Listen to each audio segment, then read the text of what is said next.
is. Because of what? Data means what? The information is there, and we should understand what data is there. But when we are trying to apply the different machine learning models or AI models, so there are so many models are there. Which model I can pick up? Because of what? Based on the behavior of the data, we have to select the model.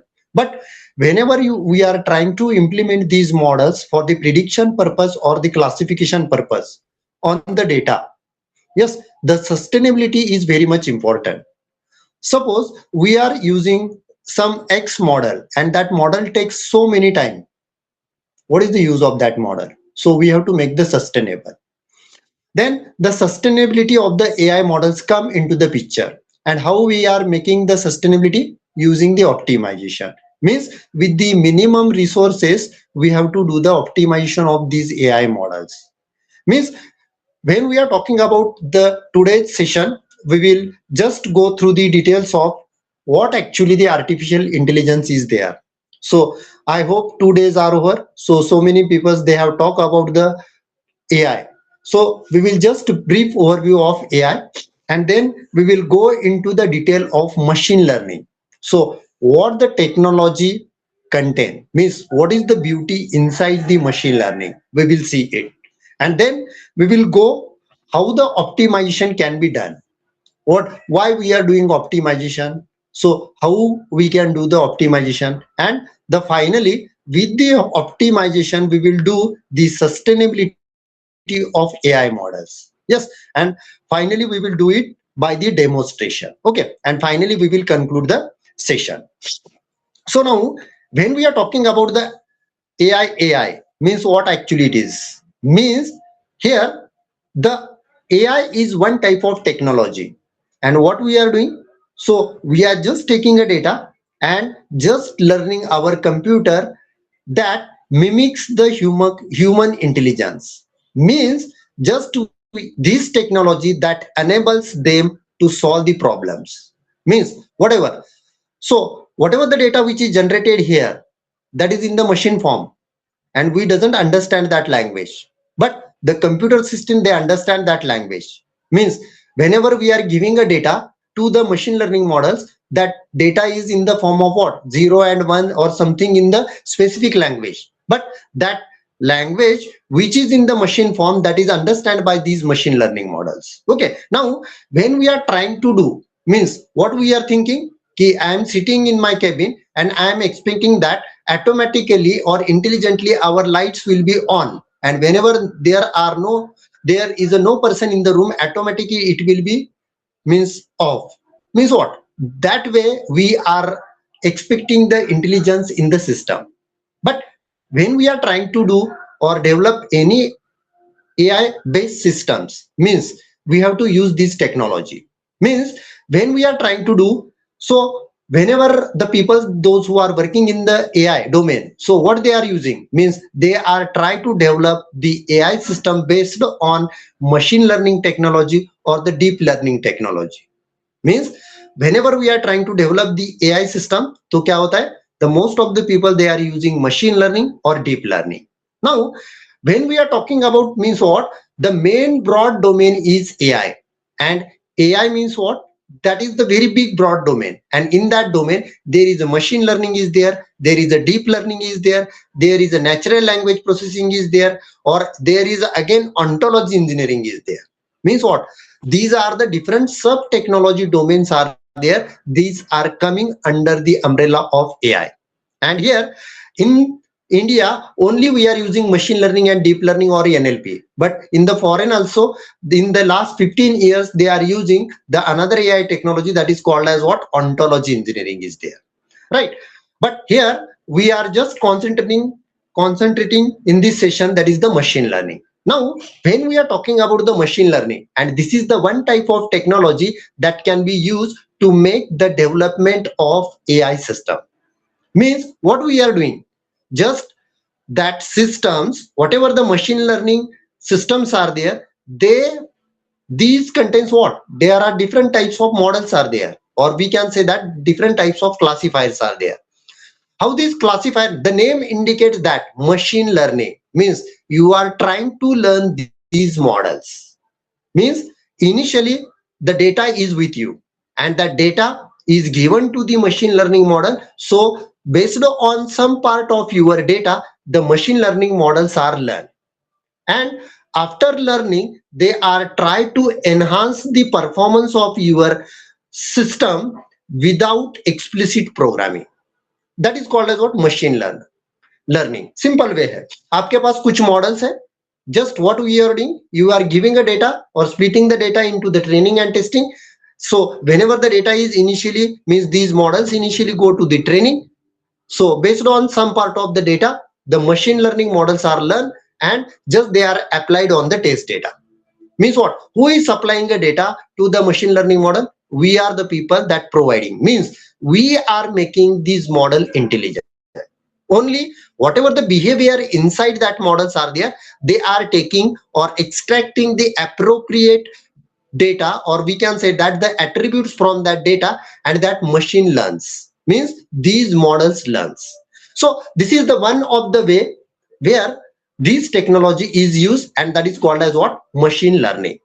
Now we will see what actually the machine learning contain. The other thing is what? The deep learning is there. Means what? This technology that employs the layered network, neural network, to find intricate patterns. Means so in that data something patterns are there, and only these patterns, these are extracted from the data and they are used to learn the model. And when we are talking about the deep learning models, again deep learning technology contains the different types of extractors are there, or feature extractors are there, and different types of neural network models are there. Means they are excelling in the task like image and speech recognition. Matlab, like a computer vision is there, or suppose some of the satellite images are there and you would like to predict some information from that images or audio or video. So at that time the deep learning is mostly preferred. Okay, so means there are the different types of technologies are there, like again the ontology engineering is there. This is one of the AI technologies there. So here we will mostly concentrate in the machine learning. Now when we are talking about the AI, and so many academicians, they are working in the domain of AI. Again the similar way, there are so many industries are there, they are using the AI to ensure the sustainability. Yes, because of what? The AI gives us the automation in the industry. They are used for the different types of applications, like the prediction of the failure of the machines which are connected in that factory or industry, or they can be classified whatever the data which is coming here. So they are maintaining the quality of the product based on the specifications of the item. So all these things which are happens in the industry using the AI. But there are different types of AI models are there, and when you are going into the detail, so the sustainability of AI is very much important in the industry. Because of what? Here the AI aids the corporate sustainability strategies. Means for emissions monitoring and reporting, or they are just taking the tracking of supply chain management, or just they are using AI for the purpose of predictive maintenance, or the AI can be used in the energy efficiency mechanism. So there are so many applications where AI is used in the industry. Nowadays, everyone is associated with the mobiles, or we can say that the handheld devices, these are more comfortable for the user, right? Like mobile phone is there, and every person which is associated with two or more handheld devices, मतलब आपके पास tablet होता है, or you have associated with one or two mobiles are there, again laptop is there. So means what? We can say that, so we are purchasing the devices, and what we are doing, जैसे भी होता है अपने पास device आता है तो हम क्या करते हैं, just we are trying to connect to the internet. Means what? We are increasing the cyberspace by adding more and more space into the cyberspace, right? Means we are giving a chance to the attacker कि मतलब whenever I am buying a device and connecting to the internet, means the space is increased.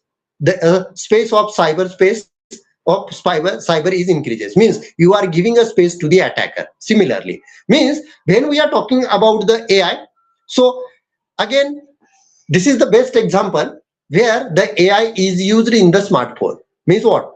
Just AI is used to enhance the user experience. Means there are so many different applications which are installed by us on our device. So there is very great interface is there. Whenever the communication happens between you and that application, there is a very enhanced rich experience we will get it. Because of what? By using AI. Again, suppose some of the applications are there, these are developed and just they are giving a prediction to you. Means what? Some of the applications which are not used by you, so after some days the prediction will be automatically come up in your mobile ki 10 applications are unused by you, so you can delete it or something, you can do the needful. Means what? These types of predictive analysis can be generated by AI. Again, there are optimized advertising that can be done by AI. Suppose you are searching for booking a train ticket. So whenever you are doing such activities, so through the browser, what happens? The relative of that advertisement came into the right hand side. Because of what? Whatever the searching can be done by you, so all these can be listened by the AI models, and with respect to that domain, the advertisements will become to the browser. Yes, so means what? That is again the use of AI technique, right? Again, here when we are talking about the data, so data is small or big, and now in this era we are talking about the big data. And here, to understand data, what the data says, it is very difficult. And this way, the AI models, they are very helpful to perform the data analysis in efficient way. तो आपके पास big data है, तो हम क्या करेंगे? Intelligently we have to extract some knowledge from that. How we can extract this one? So our machine learning models, they are able to do it. Means handling of big data anywhere on cyberspace or in your industry, that is generated by the different types of machines. Means what? There are in industry, there are so many machines are there and they are generating a data. After that, what? Data, that data is very big. We should understand what actually the big data is there and how to analyze that data. That is the again other part is there. Again, suppose I would like to search something from the Google, तो हम क्या करते हैं? So we are very lazy people, तो हम क्या करते हैं? Just we are starting the voice search, and this voice search means whatever you are just trying to speak up, that will be converted into the text, and again that will be come up. Means with respect to that data will be come up. Means what? That voice search optimization is again using the AI technology. So means what? This is the real time applications of AI. So these AI techniques which are used in the AI smartphone. Okay, so this is one of the application. Means in the smartphone the AI is used. Now when we are talking about the AI, why they are using only AI? Because of what? There are certain types of advantages are there. जैसे कि है, suppose my device is there and most of the people, they are storing their data on the handheld devices. तो मुझे क्या चाहिए? I would like to secure my device. Okay, no problem. So there is a facial recognition mechanism is there and biometric authentication mechanism which is already present in your device. Means what? That can be happens with the help of AI technology. Means that AI technology can be give you the authentication, means only you as the valid user you can access your data, and other invalid users, or we can say that the other people could not share, means see your data or could not access your data. The other thing is what? My data, whatever the data which is generated in my industry or through my device, or whatever data where I am sharing, means on the Facebook, on the Twitter, or on any other social networks. So the privacy is very much important, and the privacy challenges and responsible AI technologies, these are used here to secure our private data. Yes, and again, there are different types of security measures are there, and which are implemented by the smartphone, and all these security measures, they are using the AI. Means security purpose, it is very much important. Again, whenever we are trying to buy the different types of devices and trying to connect to the different types of network, means some devices which are connected to the wireless network, some devices which are connected to the wireless network. So means what, we are creating the space. If the space is given to the attacker, they are performing the different types of malicious activity. Suppose in industry, suppose you have some industry, and that industry is initially executed in the physical mode. Now so many people, they are making the automation in their industry. मतलब वो क्या कर रहे हैं, different types of machine they are interconnecting, they are forming their own network, and all the machines which are handled by or automated by the cloud technology, that happens. Or means what, all the data is going to the cloud. Means your sensitive data is present on the cloud technology. So what happens, your data is maybe accessed by the attacker. Means you are creating the space for the attacker, and the attacker can perform the different types of malicious activity. They can hack your network, they can steal your data, or they can malform your data, or they can change your data, and different types of malicious activities will be happen due to some of the loopholes which are present in your network. And again, we have to require the different types of defensive mechanisms which should be dynamic. And means these dynamic defenses against these fraud activities, these are implemented using the AI methods. The other one is what, suppose there are so many machines are there, and just you are interconnecting and they are forming a network, and just you are trying to do the automation. But again, we should take care of the security.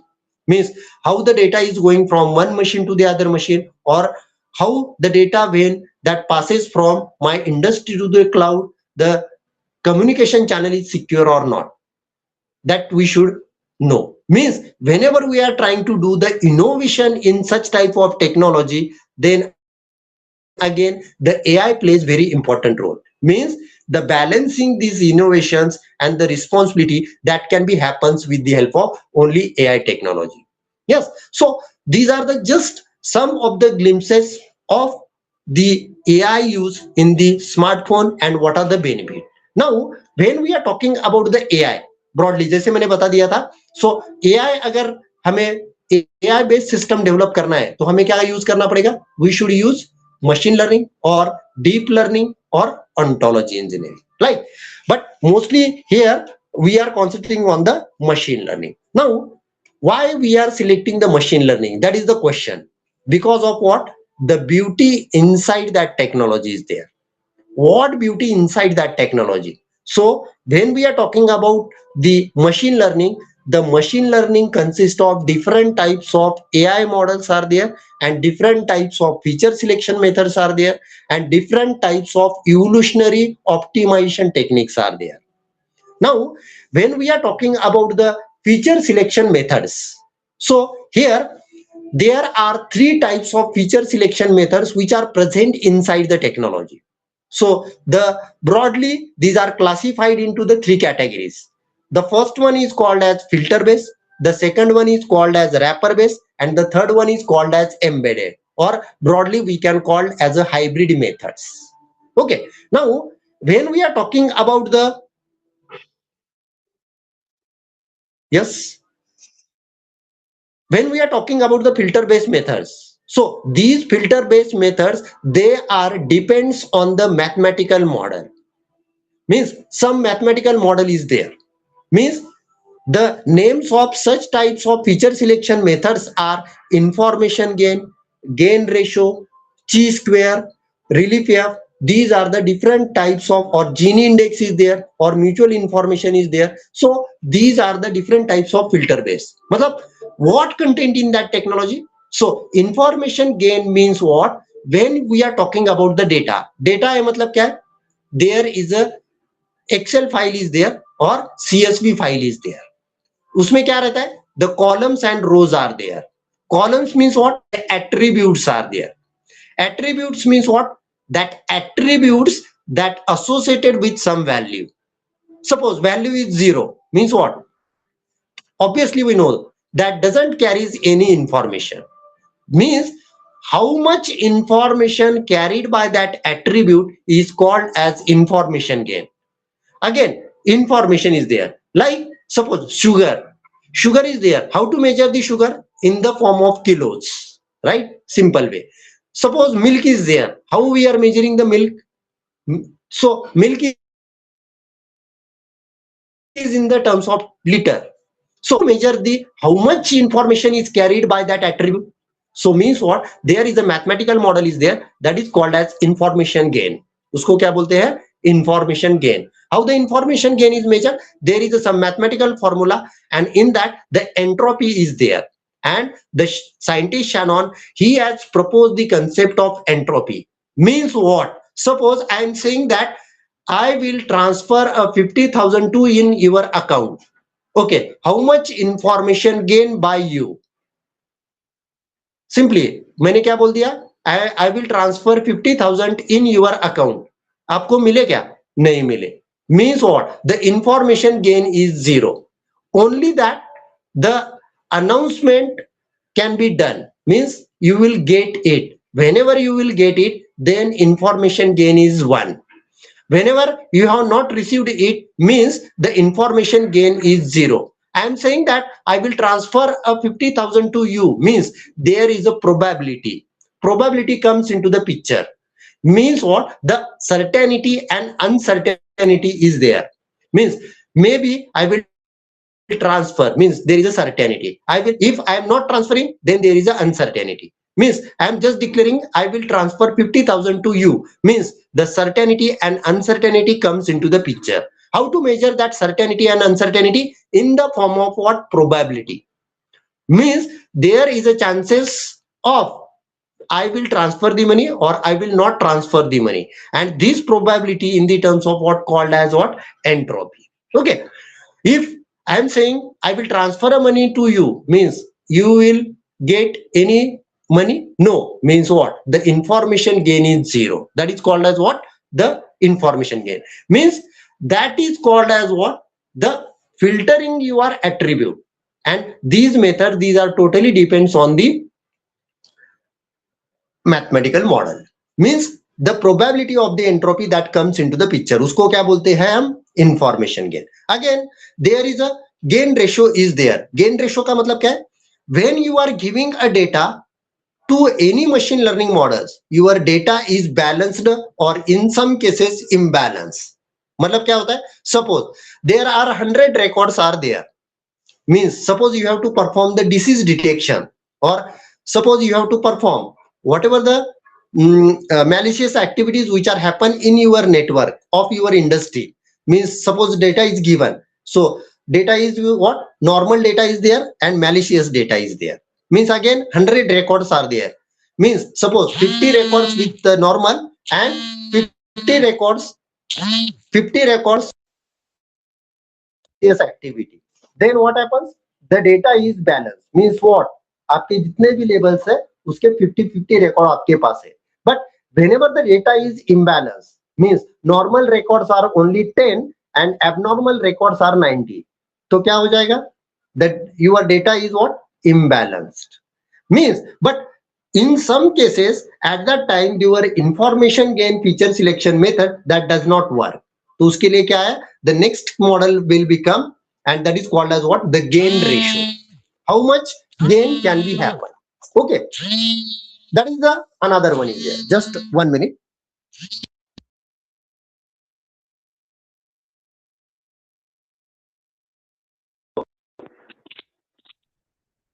Yes guys, can you hear me? Yes sir. Sir, Anyone can reply. Can you on your video? Yes sir. Yeah. Yes sir. Just a minute. Yes, sir. Continue sir. Yes.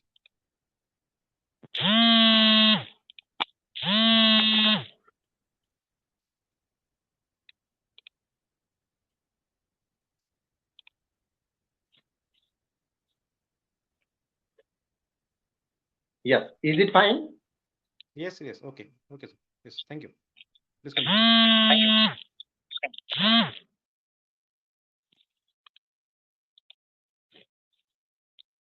Okay. So here means again there is a correlation is there. Means when you see your data, there are so many attributes are there. Means there is a relationship between the attributes. Simple way, right? Means the how many attributes these are related to each other and how they are related to each other. Suppose I would like to find out the relationship between them. How I can find out? So there is a chi square formula is there, or Pearson's correlation coefficient formula is there, right? And all these models which are implemented in the filter based methods means what? These are mathematical models. Mathematical model से तो क्या हो जाएगा?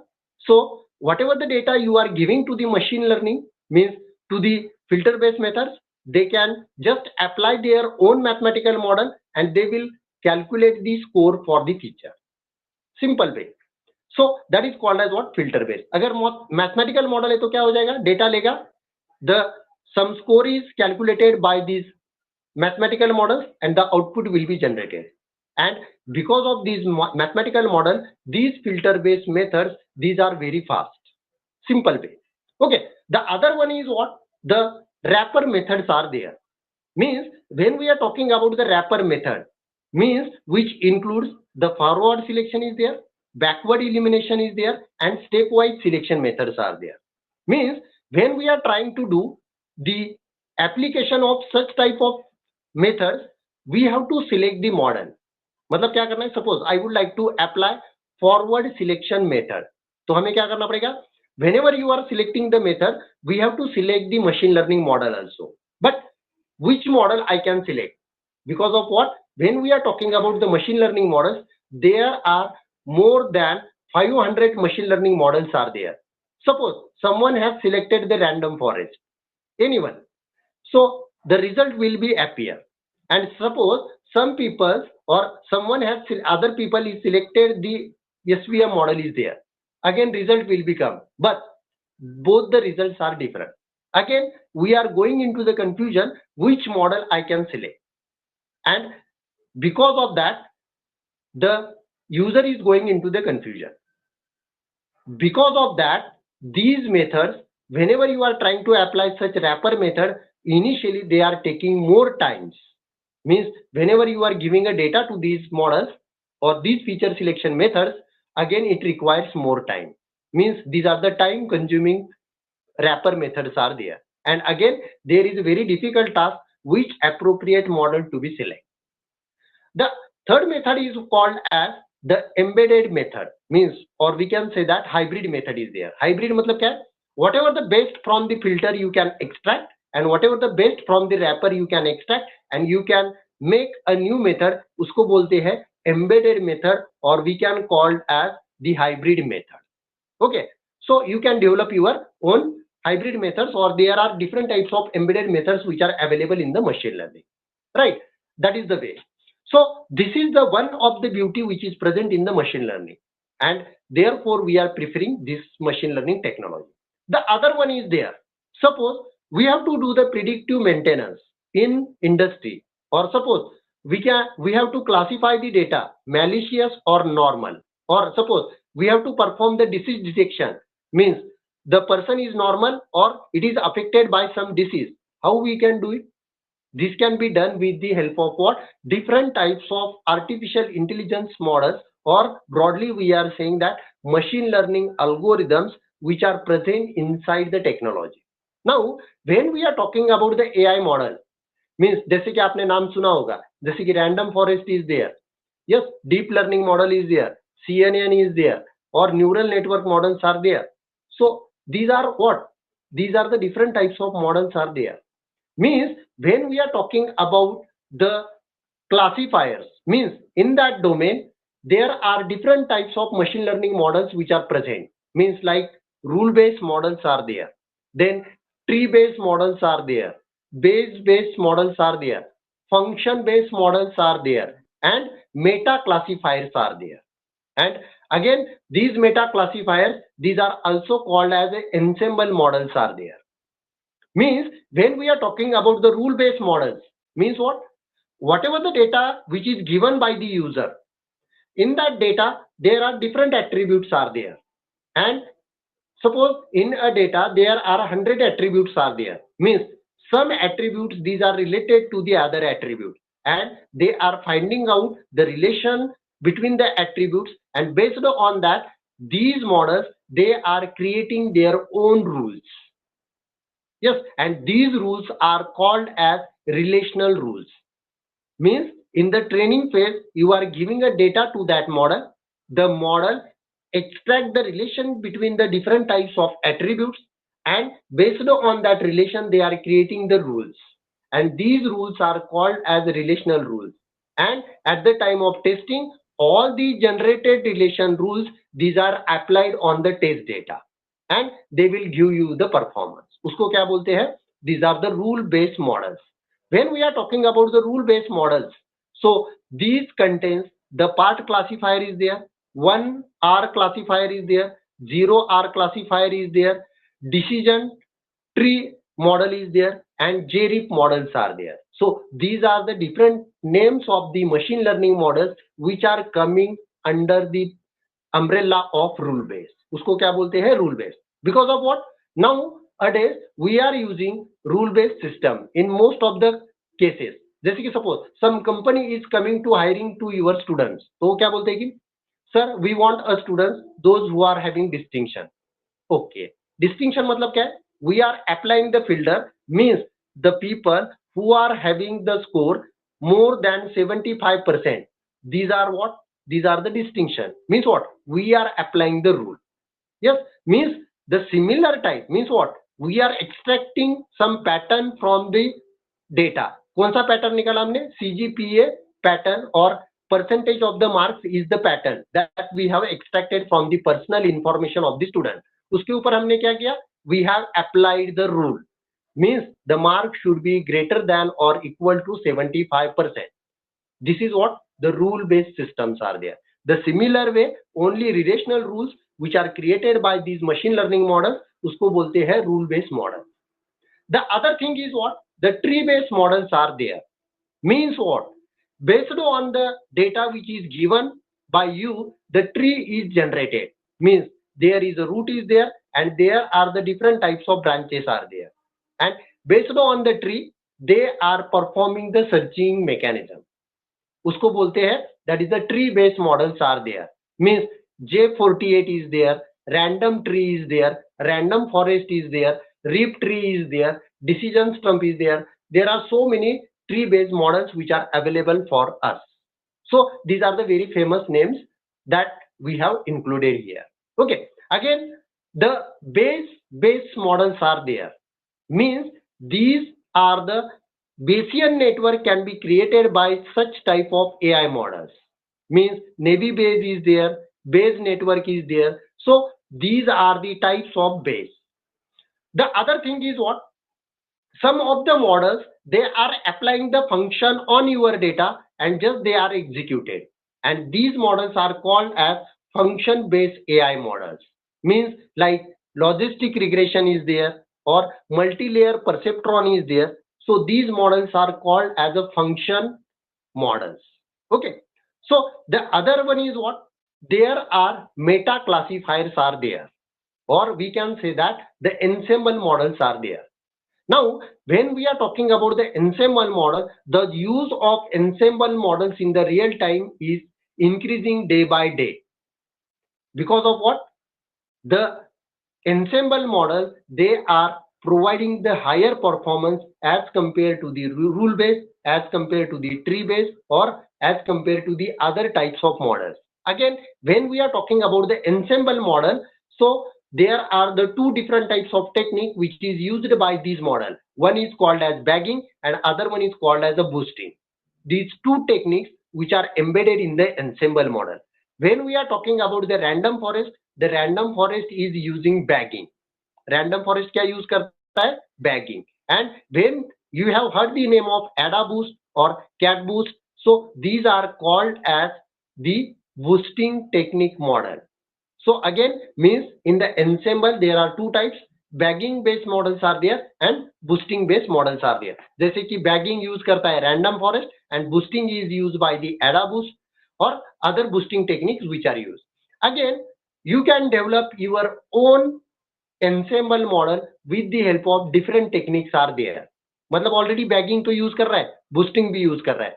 Suppose the 10 models you have applied on your data, आपको लगे the two are best, तो आप क्या कर लो, उसको combination कर लो. Means what? You can create your own ensemble model. Again, there are different types of techniques how to implement these ensemble model. So there is a voting mechanism is there, or there is a stacking mechanism is there, or you can tune the parameters of boosting or tune the parameters of bagging. So these are the different types of research area where that available to develop your own ensemble model. Okay, so means what? That is the another beauty which is present in the machine learning. The other thing is what? There are different modern optimization techniques which are available in the machine learning, like genetic algorithm is there, particle swarm optimization is there, again ant bee colony algorithm is there, or there are fuzzy rules or fuzzy optimization which is available is there, and there are so many network neural network based evolutionary techniques which are available here. But when you are trying to apply these techniques, suppose मैंने ले लिया genetic algorithm, means what? There is some set of rules and regulations are there and these are executed. But to execute this, we have to again select some machine learning model. And again, there are so many machine learning models are there.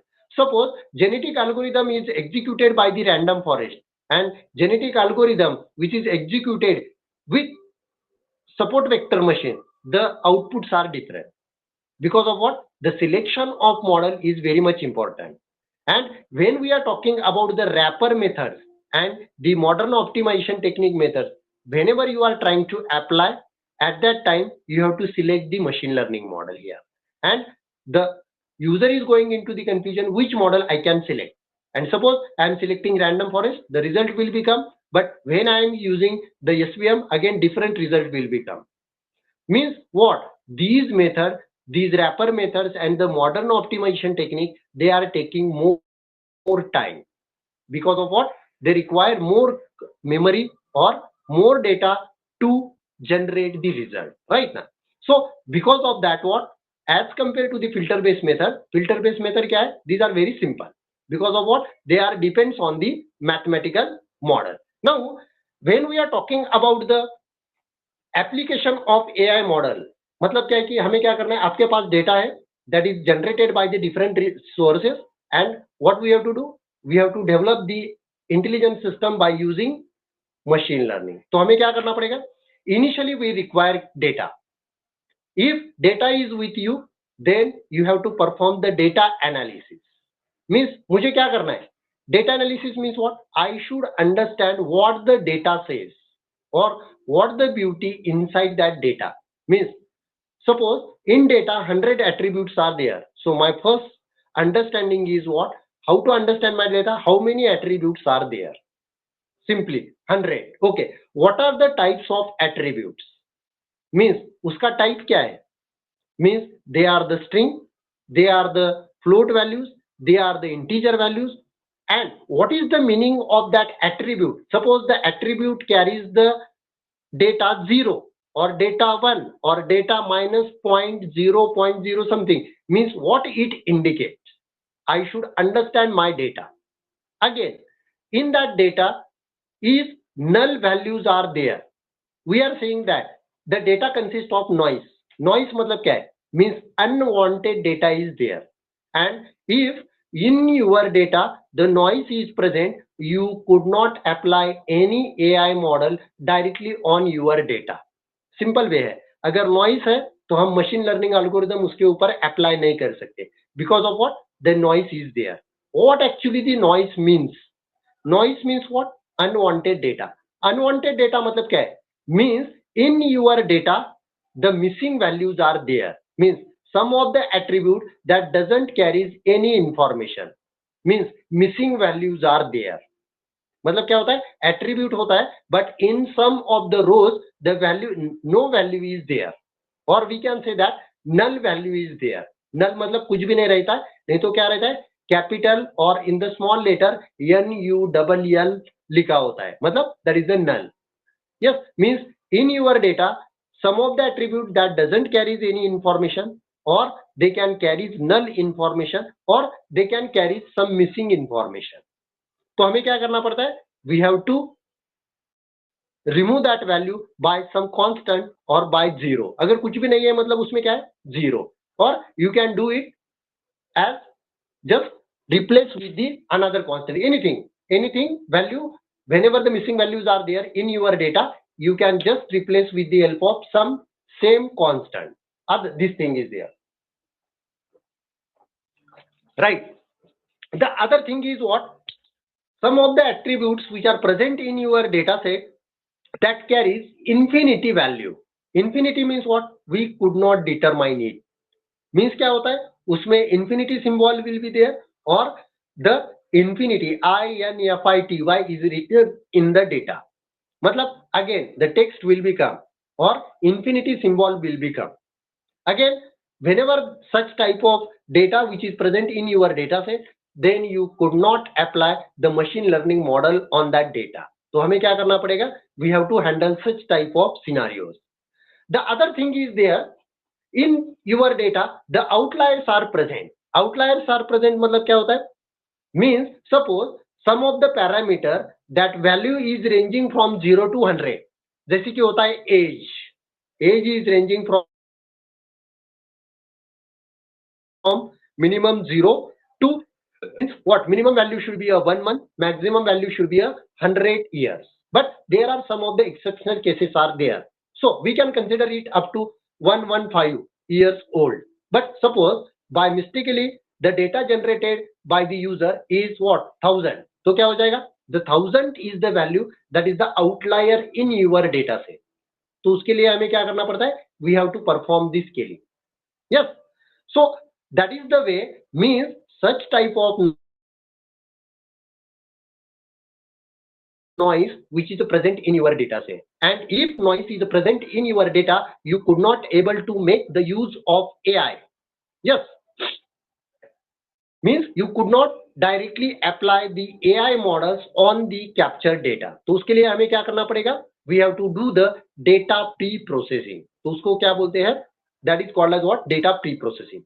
Means initially when you are trying to apply the AI models on any data, तो हमें पहले करना पड़ेगा, data अगर आपके पास नहीं है तो उसको आप जनरेट करोगे. If it is already generated, then you can perform the data analysis. मतलब आप क्या करोगे, you will try to find out what are the null values, what are the missing values, what are the infinity value which are present, outliers are present or not.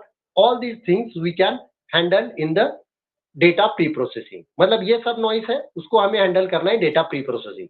अगर आपके पास null value है, you can replace with the zero or by some constant value. Again, infinity is there. Again, we have to just replace that value with the zero or replace by the constant.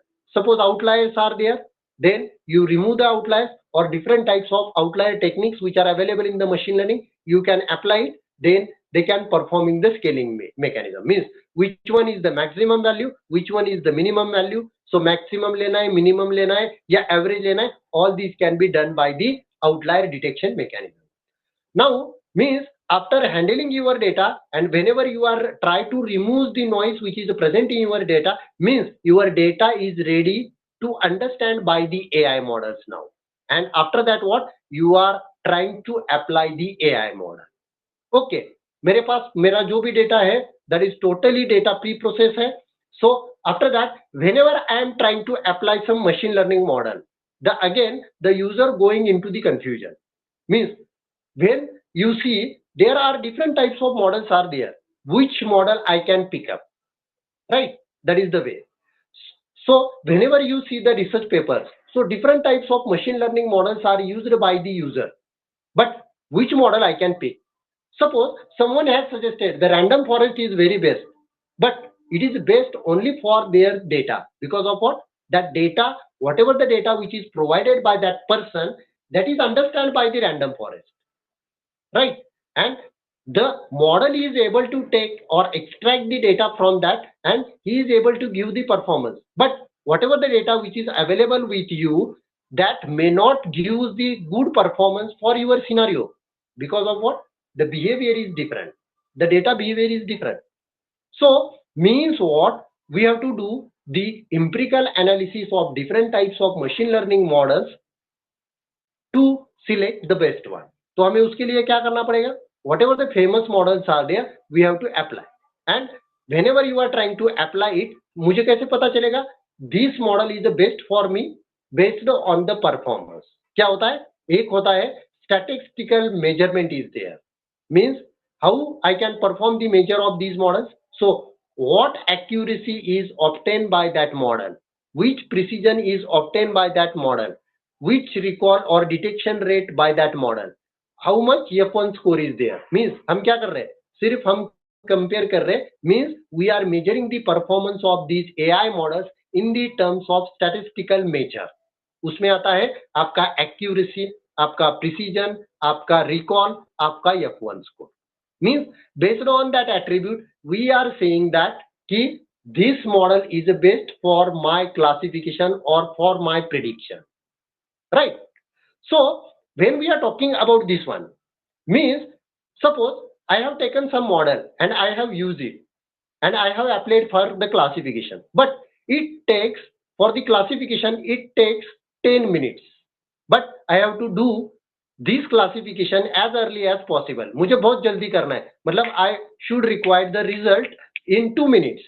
Then if I require my results in 2 minutes, but AI models that gives the result after 10 minutes, what is the benefit of AI models then?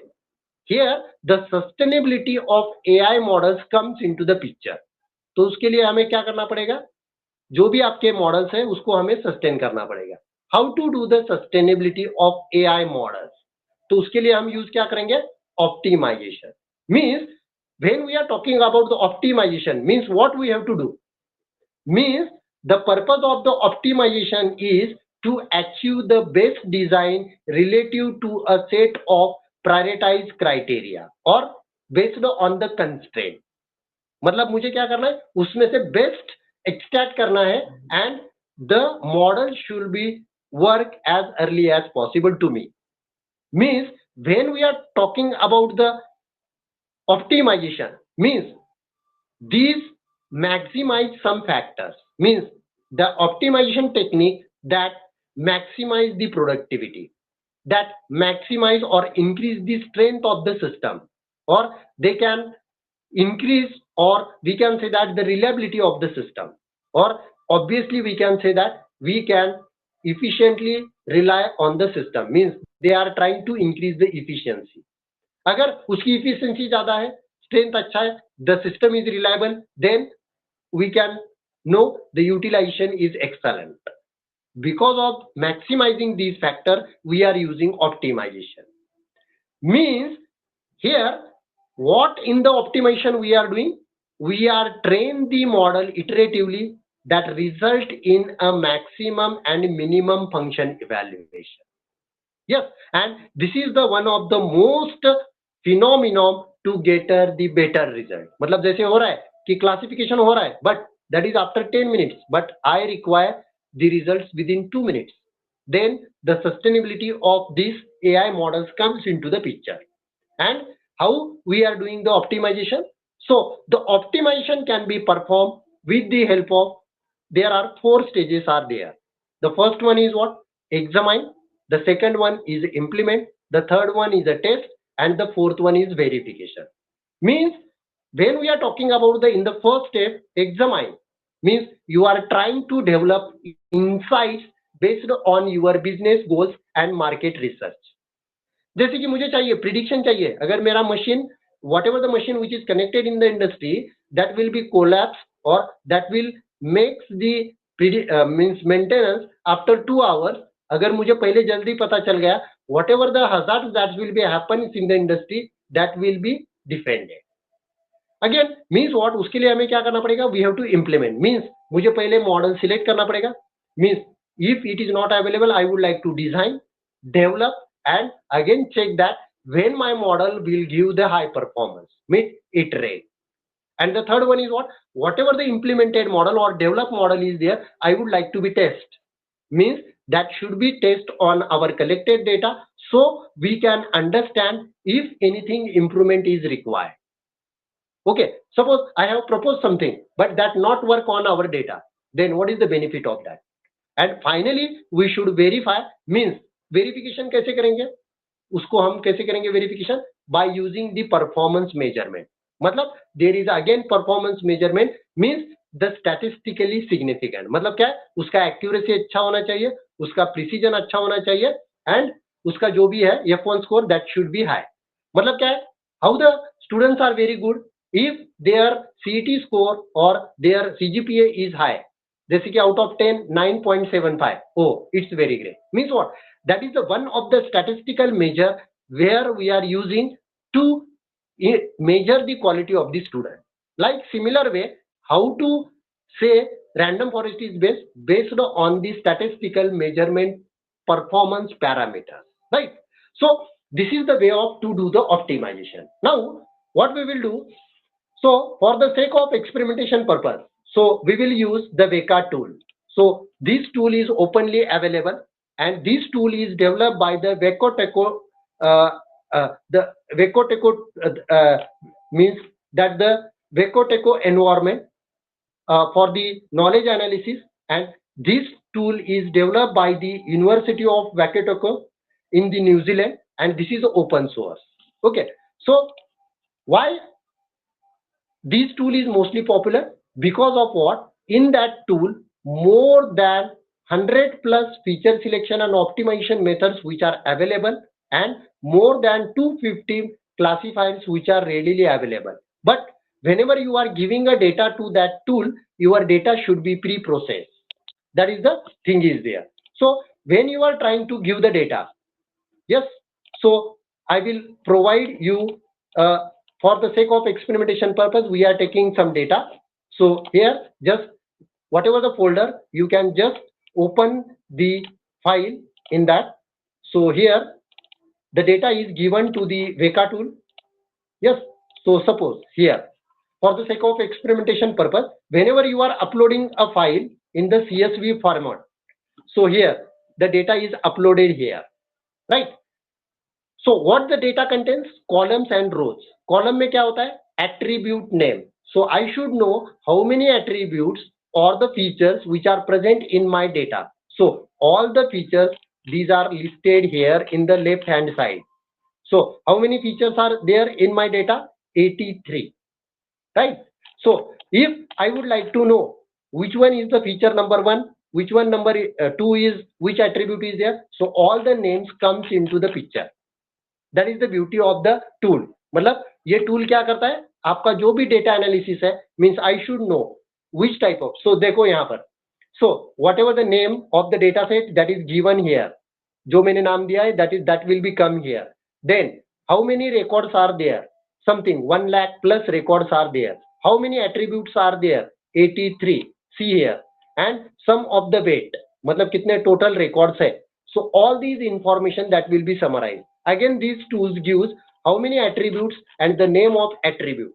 Suppose, so here source port is there, destination port is there, protocol is there, and if you see the last attribute, there is a label. Label मतलब क्या है? Normal record है या abnormal record है, right? So that is the data. So again, how many normal records are there? Means benign, and how many malicious records are there? That count is given, right? Means what? Here that will be given. Again, if you see missing values 0%, distinct value means how many labels are there? Only two labels are there. There are unique labels are there? No, 0%. So means what? Such type of data analysis after data pre-processing will be provided by this tool. Again, what the machine learning content? There are different types of feature selection methods are there. If you see the tabs here, pre-process, classify, means different types of classifiers are there. Again, there are different types of clustering mechanisms which are available here. Then here again, association rules will be created by the machine learning. These rules can be generated by the associate, and again select attribute. select attributes means what? When you are clicking on that tab, so different types of feature selection methods comes into the picture. जैसे कि हमने देखा filter based methods are there, wrapper based methods are there, or evolutionary methods are there. As per user requirement, you can add here, right? So again, the other one is, suppose on that data I would like to apply some machine learning models. So here you just click on the classify tab. Yes, so all the machine learning models which are present in the machine learning, so all these are comes into the picture. जैसे देखो आप, here navy based models are there, based models are there, then function based models are there, here logistic regression is there. Yes, if you are clicking, all the detailed information will be provided by that tool. Again, multi-layer perceptron is there, again this one. Okay, suppose I would like to explore the rule-based models are there. You just click on this one. So here, decision table, JREP, 1R, part, and 0R. Again, suppose I would like to use the tree-based model. So all these models are present here.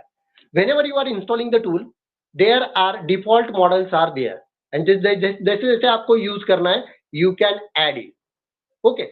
So as per your requirement, you can use it.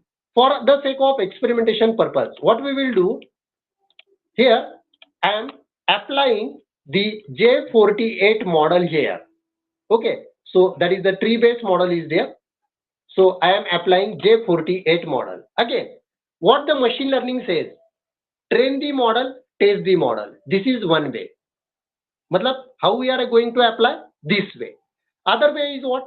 Tenfold cross validation method is there. Means your data is divided into the tenfold. When you are talking about the tenfold cross validation, means your data is split up into the tenfold. In the first iteration, first fold is used for the testing and other remaining 9-fold they are used for the training. In the second iteration, the second fold is used for the testing and other remaining fold they are used for the training. In the third iteration, the third fold is used for the testing and the remaining fold which are used for the training. And at the 10th iteration, the 10th fold is used for the testing and remaining are used for the training. That is called as what? Tenfold cross validation mechanism. So here, if you would like to separate training data and testing data, you can click here and you can use it. Suppose you would like to perform the analysis by training split and testing split. So you can make it 80% data goes to the training and 20% data goes to the testing. You just click here percentage split. You can do it. But I am using here tenfold cross validation. Okay. So whenever I would like to, अभी हमें क्या करना है? In my data, the label is there, normal and abnormal. Abnormal label का नाम है मेरा LDAP. So I am, for a sake of experimentation purpose, I am applying this model. अभी ये जो model है, that is a J48 model, means tree based model. Tree based model में क्या होता है? The tree is generated. Means when you are trying to apply the model, so these are the attributes which are taken by the model. Here, if you see building model on the training data, left hand side, देखो आप, bottom, left hand bottom. तो देखो, so the time taken to build the model, मतलब आपका क्या हो गया? Whatever the data you have given here, based on that, the tree is generated by that model. And in your tree, how many number of leaves are there? 13 leaves are there, if you see here. And size of the tree is 25. And your model is built for 0.9 second. मतलब जल्दी हो गया. यहाँ पर देखो आप status in the left hand corner. So building model for the fold 6. Now 7. Now 8 will come. Yes, 8. Then 9. And then finally 10. Means what? आपका model built हो गया. Then again tested and the result will become. Yes, 10th fold is going. Finally results will come. Means based on the input data, the tree model is created by J48, which includes 13 leaves, which contains the size of tree is 25 and your model is built in 8.9 seconds, and means the accuracy which is achieved is 99.989, and incorrectly classified instances are 0.11%. Right? If you see here, means benign records are correctly classified this much, and incorrectly classified means two records which are incorrectly classified for benign. And when you are talking about the malicious, then correctly classified, these are 95,000. Right? When you are talking about the data, normal data kitna tha apna, and abnormal data kitna tha? So if you see here, so normal records are up near about 5,000, and remaining records are abnormal. Matlab my data is imbalanced. Still, machine learning model works on that, and they are achieving the accuracy of this one. So what I have done, whatever the attributes, means when you see the data, 83 attribute in, suppose I have removed the label, so 82 attributes are there, and I am selecting all these. At that time, my model is developed with 13 number of leaves and 25 number of size of the tree, and that model will be built in 8.9 seconds. But suppose I would like to develop this machine learning model as early as possible, then how I can do the sustainability of such model? Okay, fine, no problem. Other one, what I do, I will apply other model. So suppose I am selecting the tree based model, that is called as random forest. Again I will select random forest model, and I will apply the tenfold cross validation here, and I will start. So here if you see, right, now the model execution is going on, building the model on training data, left hand side, bottom, left bottom, you see here, means based on the given data, the model training going on.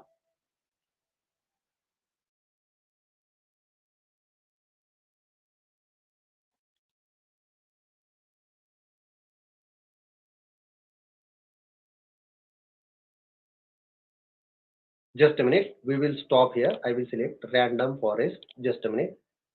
Random forest. Just I will start here.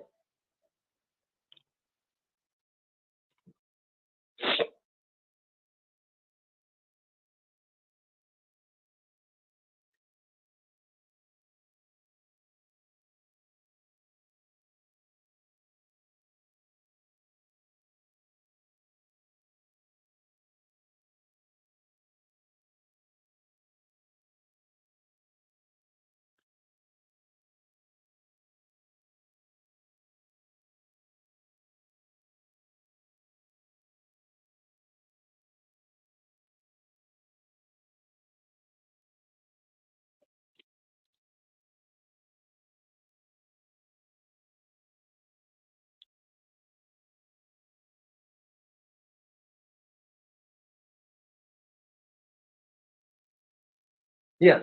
Now, if you see how much time is required to build the model, 54 seconds, right? Means your J48 model that built in 8.9 seconds, and that achieves the accuracy of 99.98%. But when you are trying to apply the random forest model, तो क्या हो रहा है? It take more time. Okay. Now we will wait till the tenfold will be executed. Right. So now model is built and tested for the first fold.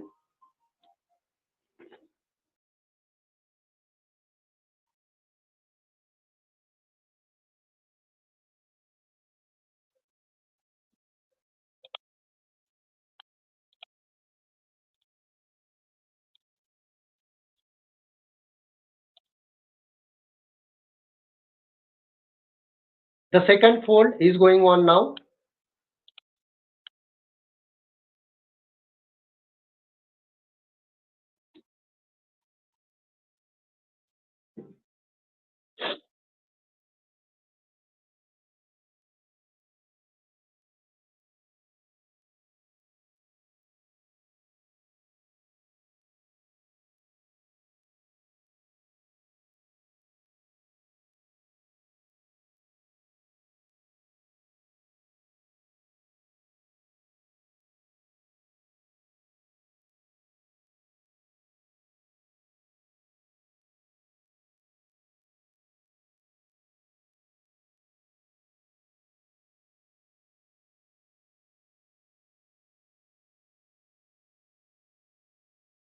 Now the third fold is going on.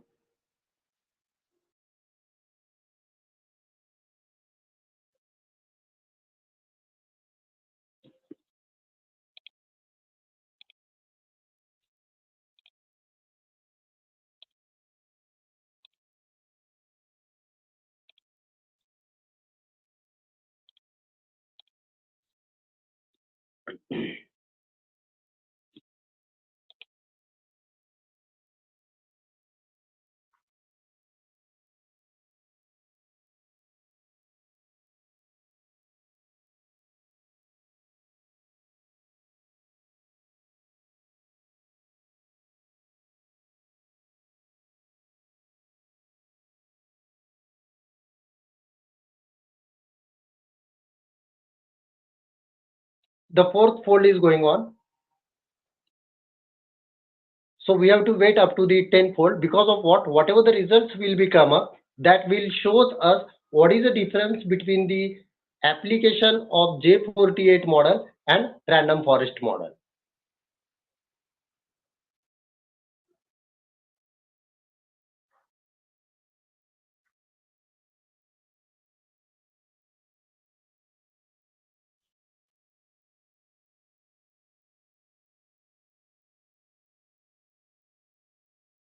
So here, when we are talking about your model is built in 54 seconds, means it should be tested for tenfold. Means how much time is required for the classification? That is 54 second into 10. Means near about for execution, it requires 5 minutes. Okay, now currently the fifth fold is going on.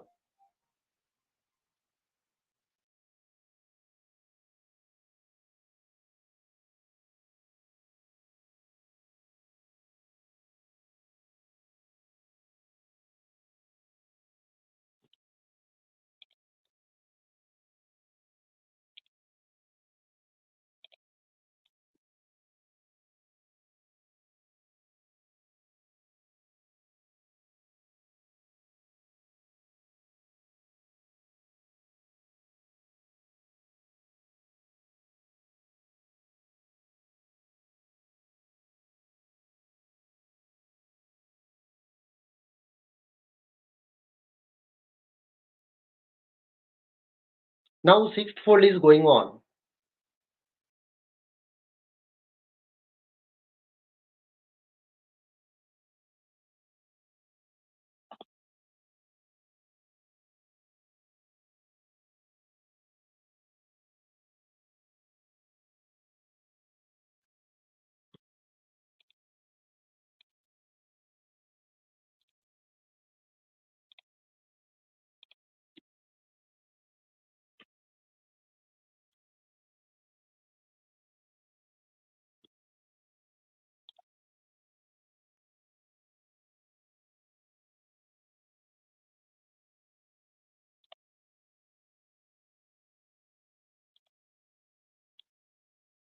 If you see the J48 model, that gives the accuracy of कितना है हमें accuracy 99.98, and this model is built within 8.9 seconds, right?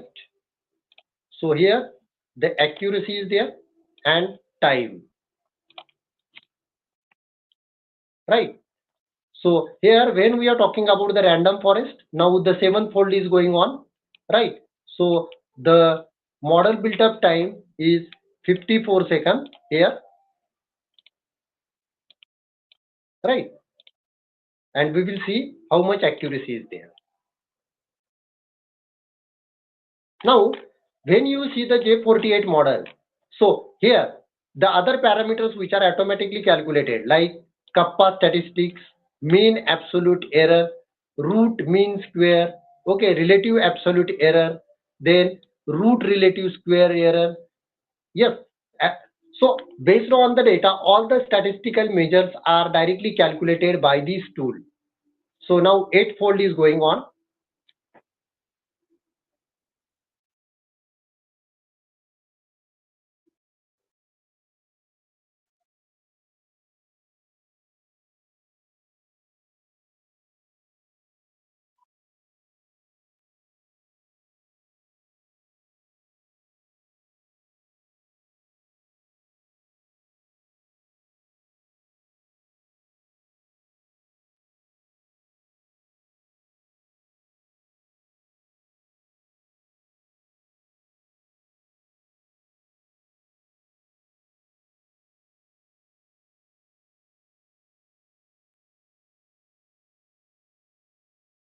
Now ninth fold is going on.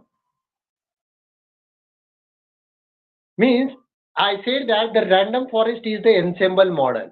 And when we are talking about the ensemble model, there are two types of ensemble models are there: bagging based and boosting based. And random forest is the bagging based. If you see here, so here random forest, then bagging with 100 iteration and base learner.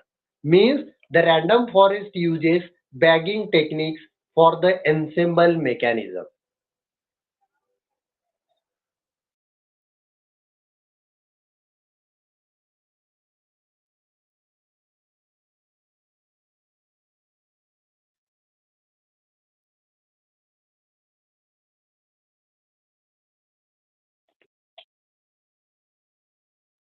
Now the final 10th fold is going on, and after execution of this one, the results will become. Now side by side we will do it. Here when we are talking about the J48 model, so the accuracy is 99 and time is very less. Means we can say that when we are talking about this one, so 8.2 is very much less. Means our model will build as early as possible. But when we are talking about the random forest, at that time the time is, yes, what, its time is very more. Yes, matlab whenever you are giving a data to that model and the building of the model, that takes very much time. Means that is a disadvantage for us. But the main thing is what, whenever the random forest is applied, so the result will be come up and our accuracy is 99.9. देखो अभी यहाँ पर कितना आ गया, 99.9. Means when we are trying to apply J48 model and when we are talking about the random forest model, तो ये यहाँ पर देखो what is the thing is going on. The random forest achieves the higher accuracy, but the model built up time is more. Yes, as compared to the J48. And when we are talking about J48, the accuracy is slightly less, but that builds the model as early as possible. So what we conclude? We can conclude that the random forest is more suitable. But the advantage is what? It takes more time to build the model. Means the sustainability of the AI model comes into the picture. इसको क्या बोलते हैं? The sustainability of AI model. Now I got it कि random forest is best, but उसको मुझे क्या करना है? I would like to make it sustain. How? So the feature selection methods which are available with us, what we will do? So here from the feature selection method, selected attributes, what I will do? I will apply the chief correlation mechanism. मैंने क्या किया? Correlation mechanism attribute selection I have selected. Yes. So means when we are talking about the correlation mechanism, ये क्या है? Filter based method है. What it gives? It gives calculate the score for, it calculates the which is present in your data set. तो देखो अभी क्या किया इसने, मुझे क्या दे दिया? Just that gives me here the score for the attribute. अगर आपने यहाँ पर देखा, so the 41 attribute that carries more information, right? And if you here 41 number attributes calculate this obtained score is 0.98. Because of what? How many labels are there? 0 label is there, 1 and 1. 0 means what? The app is abnormal. Means our score is ranges from 0 to 1. देखो अभी यहाँ पर जो attribute है, there are some of the attributes they are associated with score 0. Means what it indicates that इसका score कितना आ रहा है? 0. Means 0 means what? That doesn't carries any information. Means these feature selection method that suggest us these features are not important, right? That is the one way. Other one is what? When we are talking about this way, so these features carries more information. 41 number rank number 1, 10 number rank number 2, This one is 3. So what I will do, based on the simple threshold mechanism, तो मैं क्या करता हूँ, the score is ranging from 0 to 1. So by observing these things, what I am doing here, if you see here, the range is 98, 98, 98, 92, 88, 87, 0.85, 0.83, 0.77, and here suddenly drops to the 61. Means what I will do, the features having a score greater than or equal to 0.75, I will select. Means I have created my own threshold value that I have studied in the 10th standard and I have applied. So the feature, those who are associated with the score equal to or greater than 0.75, I am selecting. तो मैंने क्या किया, इसको यहाँ पर रख दिया. Okay, I am selecting this one. Okay, what I am doing, so for the sake of experimentation purpose, what I will do, मैं क्या करता हूँ, उसको sort कर लेता हूँ for smallest to highest, means this one. Okay, means the feature number 1 having a score 1391, all these attributes having the name, they have having the score greater than this one. So what I will do, I will select only these feature, means 1 3. So I will select these features only now here, pre-process. So I will select feature number 1, feature number 3, then feature number 9, 10, 11. I will select the feature 9, 10, 11. Now then 41, 42, 43. Then here 41, 42, 43. Then 51, 55, 56. 51, 55, then 56, and finally 82 number. Finally 82 number, and we have to do with the classification level. So I have to select it. Means how many features we are selecting here? Out of 83, we are selecting only 12 attributes. Okay. Now here others are selected and these are removed. Means 12 plus 1, 13 attributes I am selecting here, and we will see, मतलब हमने क्या किया, उसको optimise किया. मतलब 83 attributes out of 82 attributes I am selecting only 12, and I am trying now to apply J48 model. जाने दो, अभी किसका ज्यादा था, रैंडम फॉरेस्ट इज बेस्ट, उसको हमें ऑप्टिमाइज करना है. So I will selecting random forest model after 12 feature and see the result. Here only 13 attributes are given including label. Now see here, so model building or training is going on. Yes, now your model is built in 16 seconds. Means when you are talking about this one here, random forest is based, random forest after feature selection, insert how many number of features are there. Here 82 features are there. Here 82 features are there. Now we are selecting only 12. What is the model building time? 16.66. So 16.66 means when you are giving all the attributes to the random forest model, it gives higher performance, but the drawback is what? The model takes more time.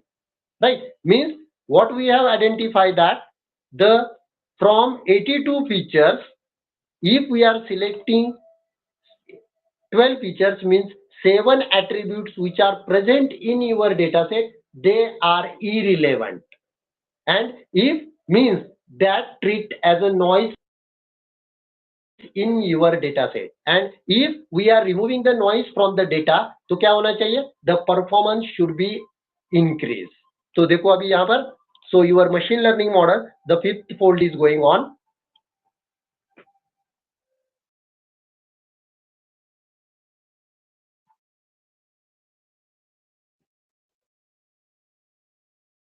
Sixth fold is going on.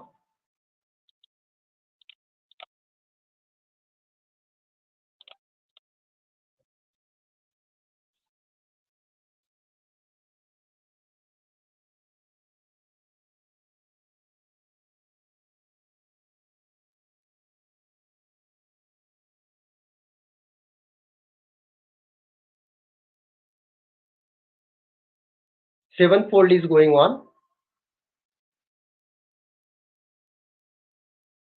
Still, when we have applied J48 model, how many number of leaves are there? 13, right? So I am writing here the number of leaves 13 and the size of the tree here for J48 is 25. Okay.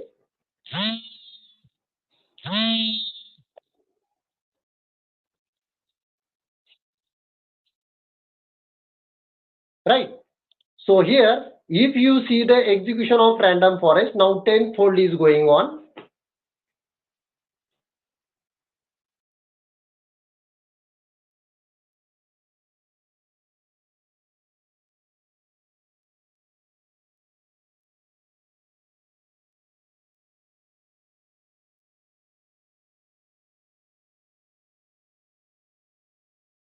Yes, the result will come here. So what is that? After selecting the features here, 99.993 means the accuracy is improved.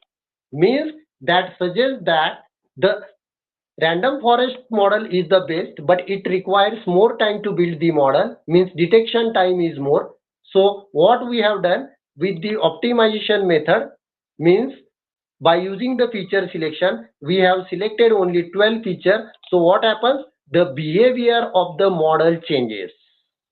Yes, means after the selection of only 12 features means that removes the 70 features, those who are irrelevant. So after removing the noise from that one, we will get the minimum model built up time and improvement in the performance. The similar way, if I am applying J48 model here, what happens? See here. Now the number of leaves are 10 and the size of the tree is 19. Means here the J48 model is there with 12 feature. So J48 model with 10 features, how much time is there? 0.81 second only. And what is the performance? The performance is 99.91. If you see here 90. So how many number of leaves are there? If you see here 10 and size is 19. Means what? Here 10 and 19. Means what? Again, when you are giving 82 attribute to your J48 model, number of trees are 13. Here now the number of trees are 10 and the size of the tree is 19, that is reduced here, and number of leaves also reduced here. And again here 8.9 seconds are required to build the model, but here when you are talking about the accuracy of J48 model with 82 features and 12 features, again it is improved here, right? Means that is called as what? The sustainability of AI models using optimization. Means what is the performance before the optimization and what is the performance after the optimization. Means the behavior of the AI model that changes with optimal number of attributes, and they are selecting the important attribute with the feature selection method and they can change the behavior. तो क्या benefit है optimization का? आपका model as early as possible that will be built and that improves the accuracy of the system. Yes, and that is called as what? The sustainability of AI models for your certain scenario. Yes, got it? Yes. So finally we can conclude that the AI technology can be used as per your problem solving, and the beauty of the optimization technique or feature selection techniques, they are helpful to sustain the AI model. And we have demonstrated that is with the help of what? We have taken a data set, we have done the optimization and we have seen the result before the optimization, how the AI model work, and after the optimization what are the benefits of AI model. Okay, that is from my side. Yes. Okay. So that is called as what? This is the brief overview of what? whatever the things which are happen, J48 model before the optimization, and this is after the optimization. Thank you. Okay, thank you. Question is open for participant. Participant, if you have any question, can ask. Yes, any questions? Let me know. Yes, sir. I am Dr. Dharmalingam from Tech University. So thank you Yeah, for your valuable and wonderful presentation, sir. So for yeah, applying this machine learning, you have used that Viha software, no, sir? yes, Veka software. Yes, sir. So in this also we can use it for Google Colab. Yes, yes. Sure. So both will For the give that. actually, yes. Yes, Actually, I am that using means Python, but for demonstration purpose, what actually the behavior of the model you should know. The participants get interest in that, how the model works. Therefore, I am selected here for Veka tool. okay. So for our Nothing. research purpose, for research also we can be use it the Viga software, sir. Yeah. So both will give that the accuracy wise it is better, na, sir. Yes. You can use that tool as per your requirement. All the things that can be give automated. Only you have to supply the data, install that model, whatever the feature selection method you have required. Because of what in the Veka default there are minimum techniques are there. जैसे जैसे आपको use करना है you can install. यहाँ पर जैसे होता है कि here in Veka when you are starting here console ना, right, we have done the explorer. 1 minute हाँ. तो यहाँ पर एक रहता है कि add the library, you can add the, हाँ यहाँ पर रहता है ये knowledge based work bridge experimentation है ना, इसमें आप क्या कर सकते हो, you can expand it.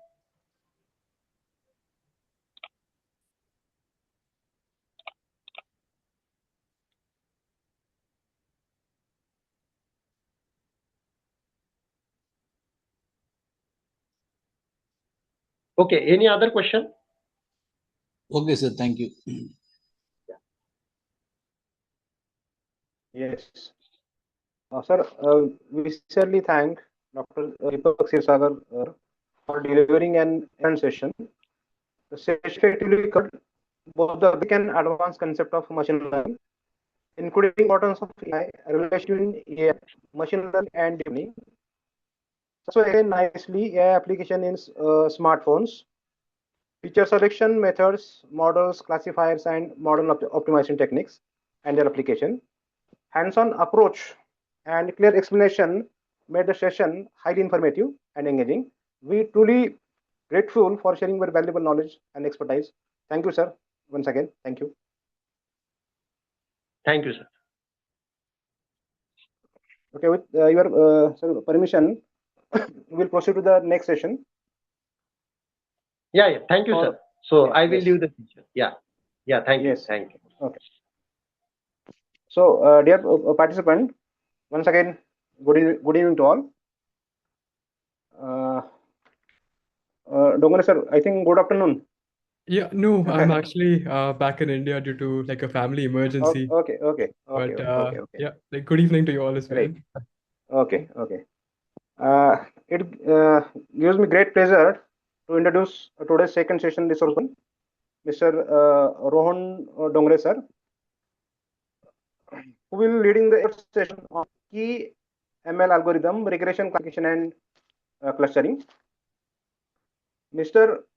Dongre is working as a senior data scientist at Copa Software, Dublin, Ireland. Mr. Rohan is specialized transforming data, strategic and measurable business outcomes. He began his career as a business analyst and has progressively advanced into senior analytical and data science role, consistently delivering high impact data driven solutions across diverse business domains.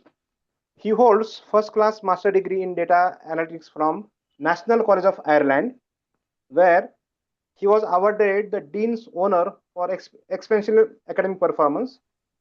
His master thesis was rooted in astronomical research, where he applied advanced machine learning techniques to achieve state-of-art result in service object classification, reflecting a strong build of research depth and applied analytics.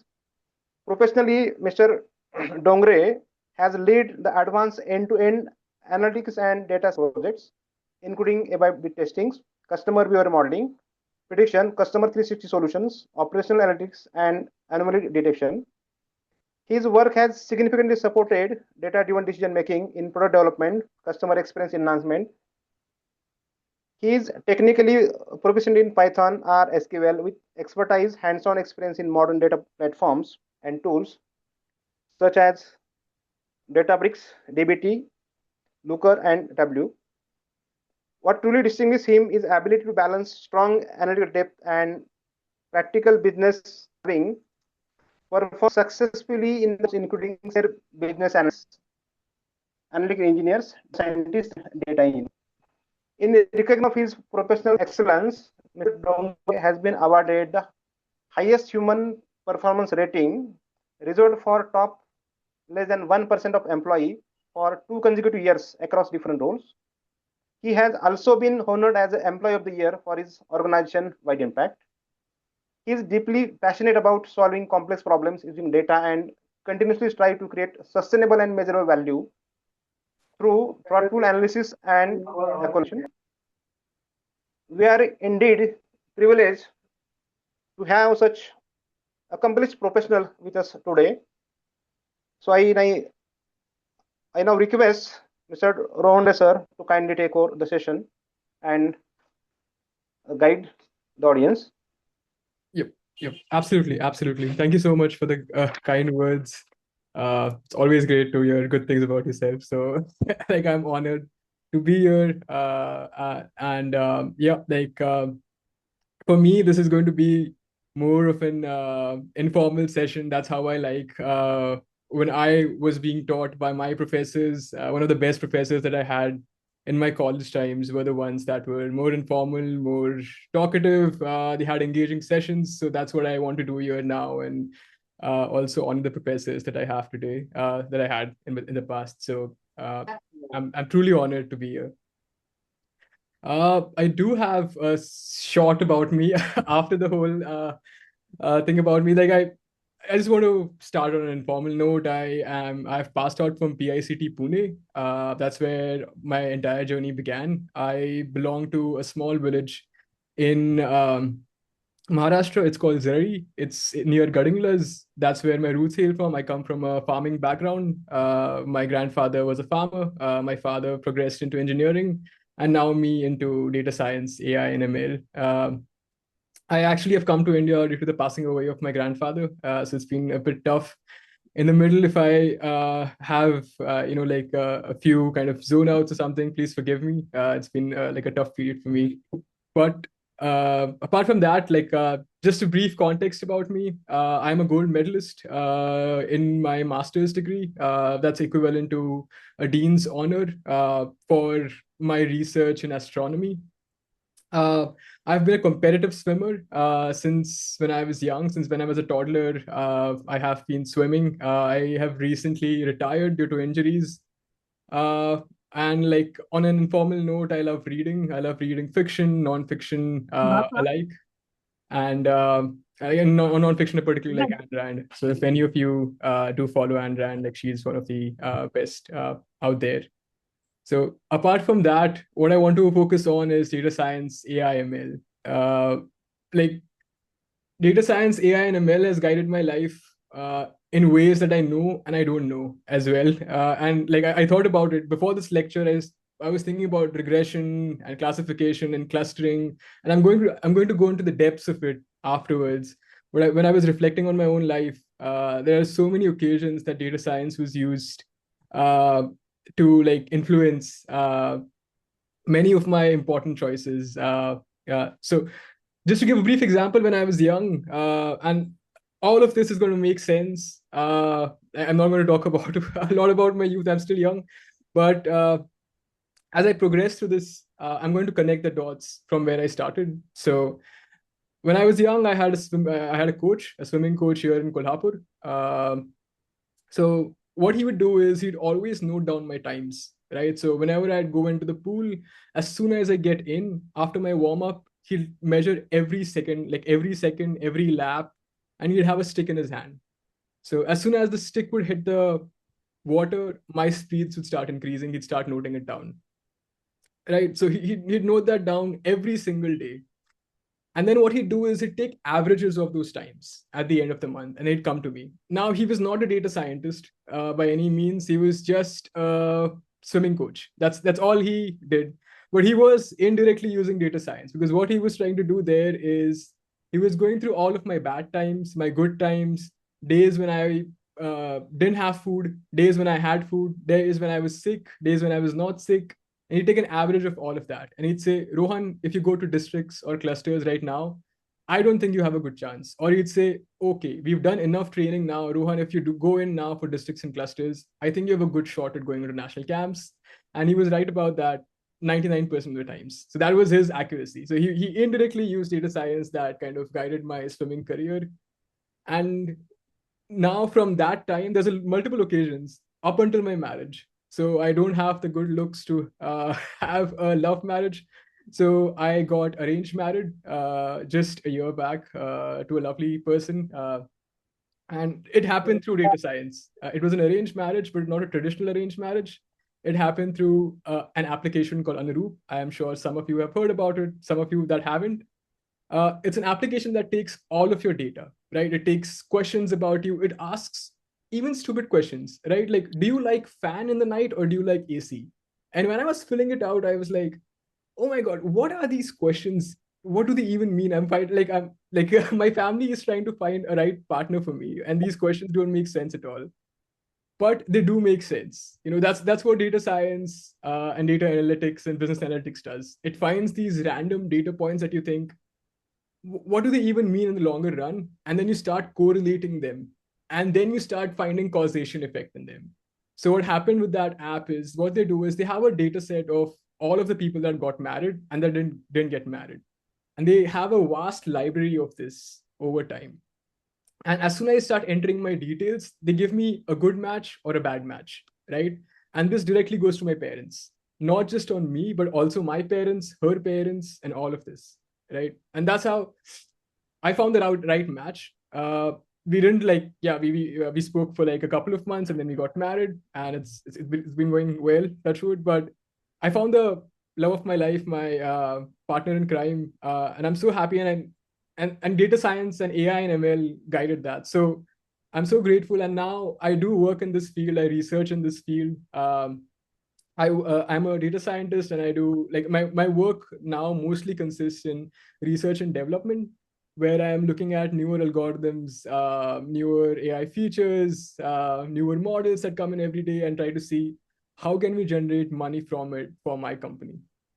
So that's a brief introduction. I'm going to use these points every now and again whenever I can correlate to that, because these examples are super easy to correlate to and give an example from. I do have some mechanical engineering examples here. Hey. Yeah, sorry, go ahead.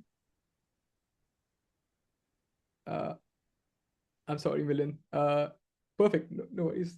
So yeah, I'm going to give a few examples here and there about mechanical engineering.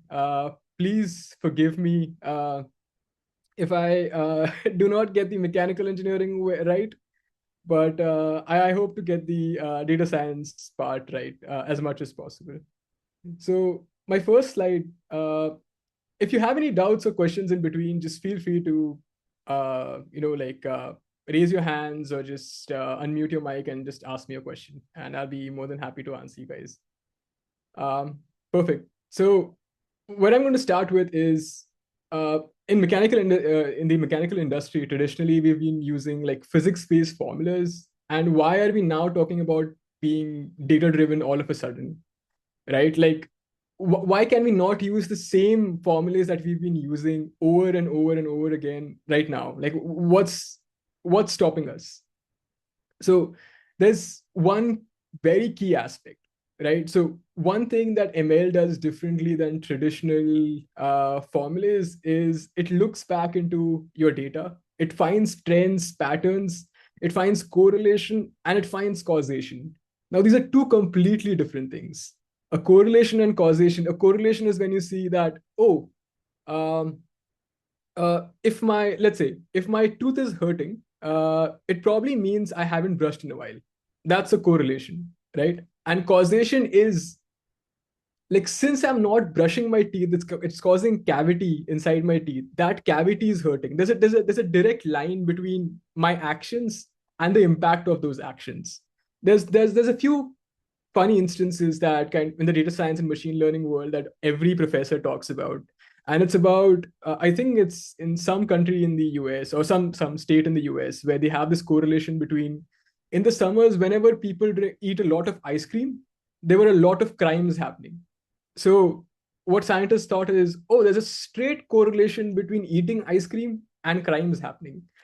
Now that's just a correlation that happens because of chance. That doesn't really happen because of causation. There's no causal effect whatsoever over there. So they did study it a lot, and they found out absolutely there's correlation. There is definitely, when you plot two graphs around it, you see number of people eating ice cream skyrocketing, at the same time crimes skyrocketing as well, but it has nothing to do with people eating ice cream. So I'm going to talk about correlation and causation a bit more in depth as we progress towards the next slides, but this is where I'm coming from. Like, we can't really use traditional physics-based formulas. One, because they are super expensive to kind of run. Two, they might not capture the entire context that we need today, right? So there's always caveats to everything. When we talk about physics-based formulae, they are super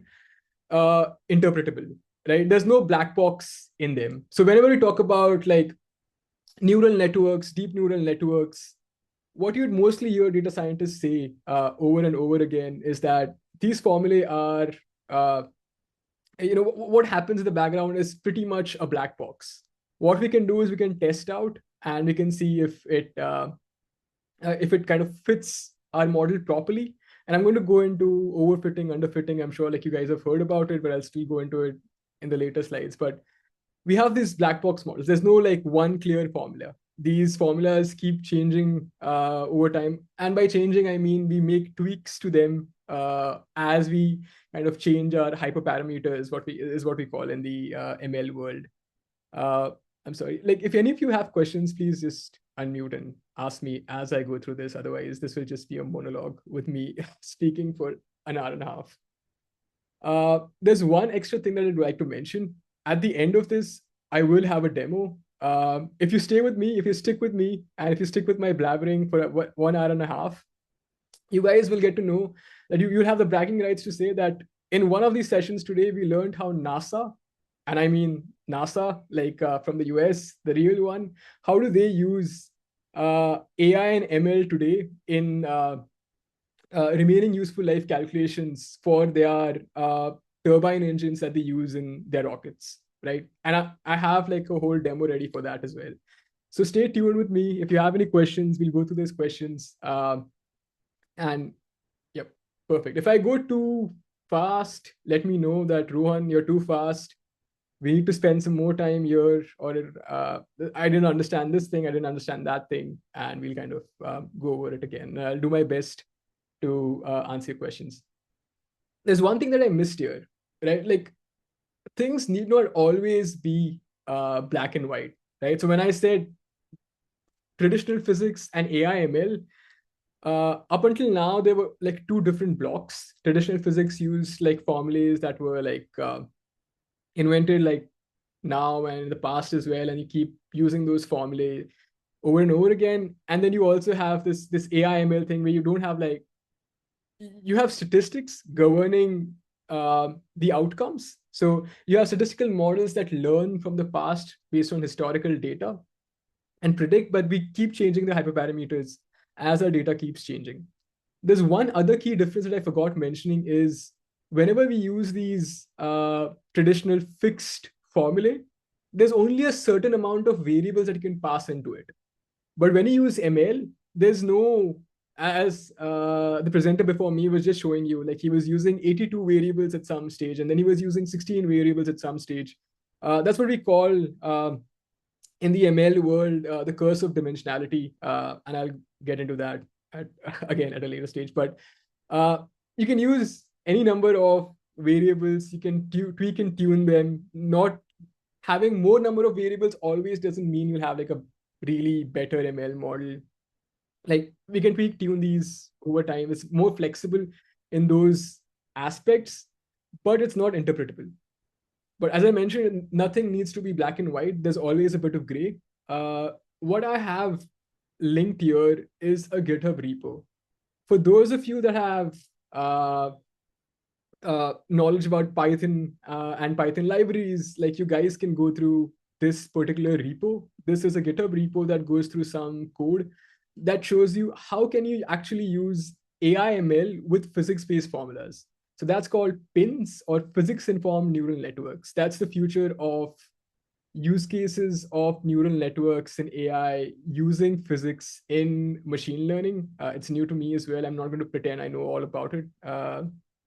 It's not my domain, but there's also this one research paper that talks about it in depth. So I would encourage all of you to kind of go through this research paper. They talk about deep neural nets. It's not, they don't talk about it in a very complex way. I've been through it. They talk about deep neural nets and physics-informed neural nets in a very simplistic manner.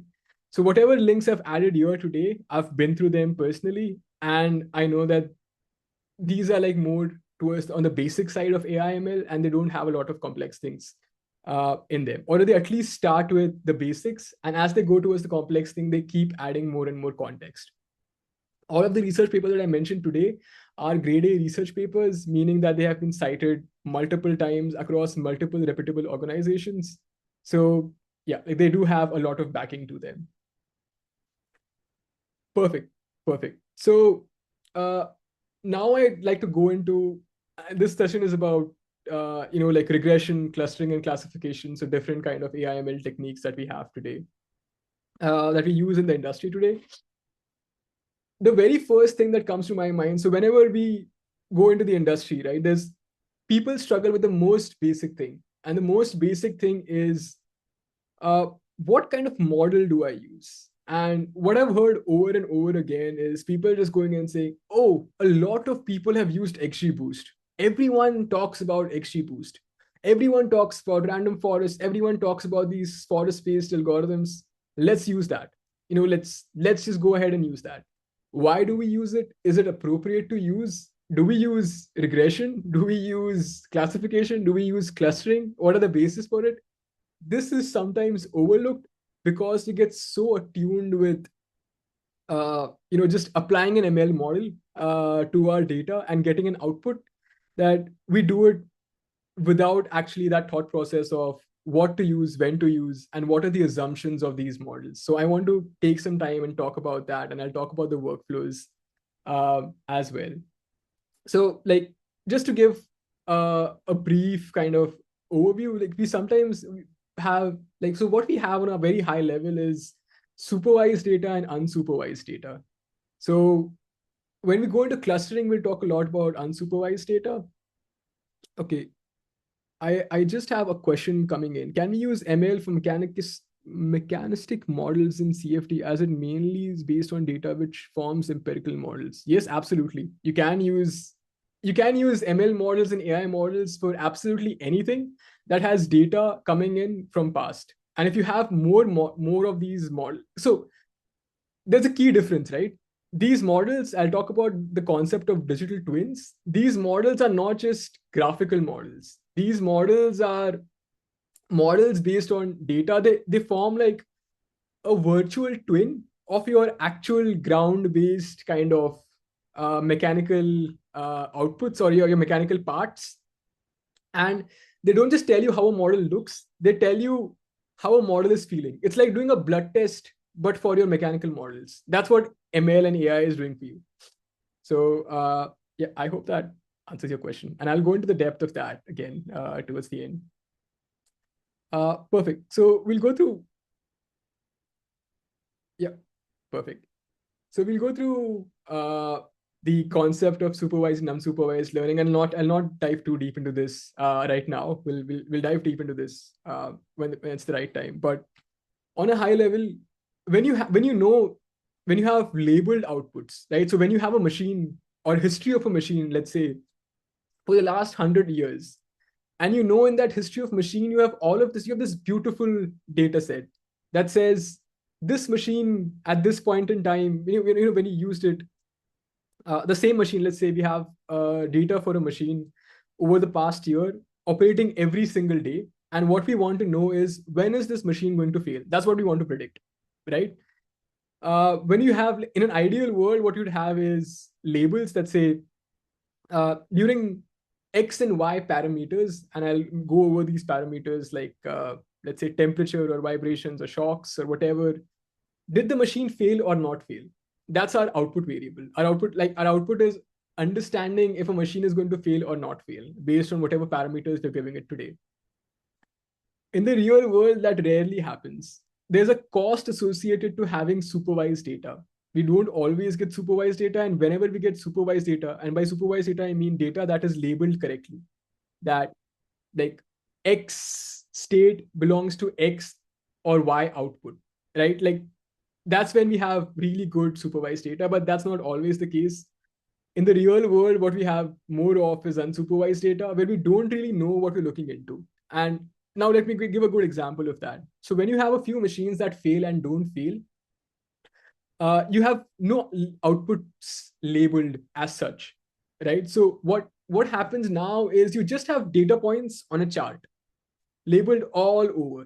You don't really know where these data points belong. If it's I'm going to hop into the future a little bit. I'm going to go here. Forget what this K means and what on all is written there. But if you just look at this particular diagram here, you just know there's 3 distinct groups here of data. We don't really have any outputs to them. If it's good, if it's a good data point or a bad data point, we just know there are these data points. We start classifying them kind of in different buckets. That's what unsupervised modeling does. It starts classifying similar looking data points or similarly placed data points in an open space or in an open Euclidean space into groups. Now you'd say, what are these groups? I wouldn't know what these groups are. And these groups would change based on whatever you're trying to accomplish, right? If you're trying to accomplish spam or non-spam emails, if you go through a cluster, or if you go through a few of these data points here, you yourself would understand that this cluster actually belongs to spam emails. And when you go through this cluster here, it belongs to non-spam emails. You go to this cluster here, it say, okay, this is somewhere in between. It could be a spam, it could be not spam. Let's just call it spam but don't open links kind of a cluster. So you can make these clusters in unsupervised learning. So that's where our problem starts. That's where we say, okay, do the data that I have, does it have labeled outputs or does it not have labeled outputs? Based on that, we kind of decide what algorithm or what approach to go ahead with. So that's a lot of talking. Now I'll get into the ML workflow for mechanical systems. Now I've written here like just a very fancy workflow for mechanical systems. This workflow remains consistent across industries. I've worked in the gaming industry. I've had friends and I've worked in the banking industry a little bit as well. Now I work for a B2B SaaS industry. All of these 4 steps remain consistent. So like there's nothing special going on for mechanical systems. There is this research paper again. This is an A-rated research paper that goes into visual kind of workflows. I would highly suggest you kind of go through that. I have been through it personally. I have found value in it. It's been cited multiple times by multiple organizations, and it comes from Science Direct. So all reputable papers again. What I'll now go through is what's actually happening in the workflow. In the workflow, as far as a data scientist is concerned, in the workflow, we care about data acquisition. This is what we call ETL, extract, transform, and load. So we have to extract our data, transform our data as required, and load our data into something that we call a database, right? So I won't go into the depths of databases right now, but that's the very first step to give you all an idea. If you just have a machine, if you just have sensors, that's not going to cut it for AI and ML. What you also need is these sensors taking these inputs and kind of chugging them into databases like Snowflake or Databricks. And that's where the journey of a data scientist begins, or the journey of AIML in any system begins. So just to give you an idea that when we talk about data, data is not just web data. Now we talk about, the thing we're talking about now is big data. Big data is messy. Big data is very difficult to store. Big data requires, I think someone just mentioned about Google Colab. And I have used Google Colab in the past, and I've used Google Colab a lot for research purposes as well. And like that's where you start using distributed systems. I won't go into the depths of it, but just to give a high level idea, right? When you start using these tools that are cloud based, you start going into the depths of using big data for AIML workflows. The first thing is procuring your data, deciding where to procure it in. Like it could be like a BigQuery table, BigQuery database. It could be a Snowflake database. It could be Redshift from Amazon, whatever kind of floats your boat at that stage. And the most important thing that you need to analyze then is, when I have gigabytes of data coming in per minute, per second, what's going to be the best tool for me to store this data in? Perfect. Let's now assume that you have this data inside a database, right? Like you have procured it, you have a good data engineer doing that for you. The next step is pre-processing your data. Now, I want to be absolutely clear, in AI and ML, a lot of people will talk about very complex AI/ML systems, very complex neural nets, and all of that good stuff, right? But the most complex thing is cleaning your data. And hear me out, right? Like when I was in academia as well, I focused a lot on AI/ML workflows. And my research guide at the time, he was a person from Trinity College. He's had like 3 or 4 kind of researchers that have worldwide recognition. And he gave me a very valuable piece of advice. He said, Rohan, everyone knows like using AI/ML is being made easy right now by libraries, by different tools like Weka, Python, Colab, and all of these. What's difficult is getting context of that data. What's difficult is cleaning that data. We don't really have really good tools right now that clean data for every given domain. So this is where your domain expertise kind of comes in. And what I mean by cleaning data is understanding the gaps in your data. Whenever you get like sensor data points coming into your systems, they're going to be so messy. And I'll go through like a real demo as well, and I'll show you what messy means. So what we do then is we think about feature engineering for data points that are messy, that we know are outliers, that don't really fit in well inside. This is before we go into AI/ML, right? We know that these data points don't really fit well into our systems. We think about, okay, should we remove them altogether, or should we convert them into, let's say, rolling averages or some other mathematical formula that will smoothen that data out, make it as normal as possible. And I mean normal both like both in terms of data and in real life terms. So we have abnormal data. Let's always assume that we're going to have abnormal data, and then let's start working on pre-processing the data and start getting into a more normal data. I'll talk a lot more about normality in the next sections as well. So now let's say you've cleaned your data, you have really good like data set procured now. The next thing is model selection and training. So this is where this can be your Achilles heel.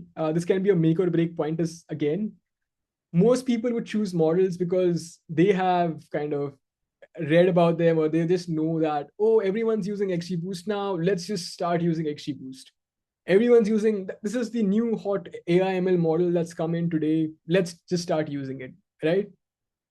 And that's not the right way to go about it. I'll go into what's the right way to go about it, but that's when your domain knowledge in data science comes in handy. That's when you are like, when I look at this messy data that I've converted from abnormal into normal, does it follow some assumptions like homoscedasticity?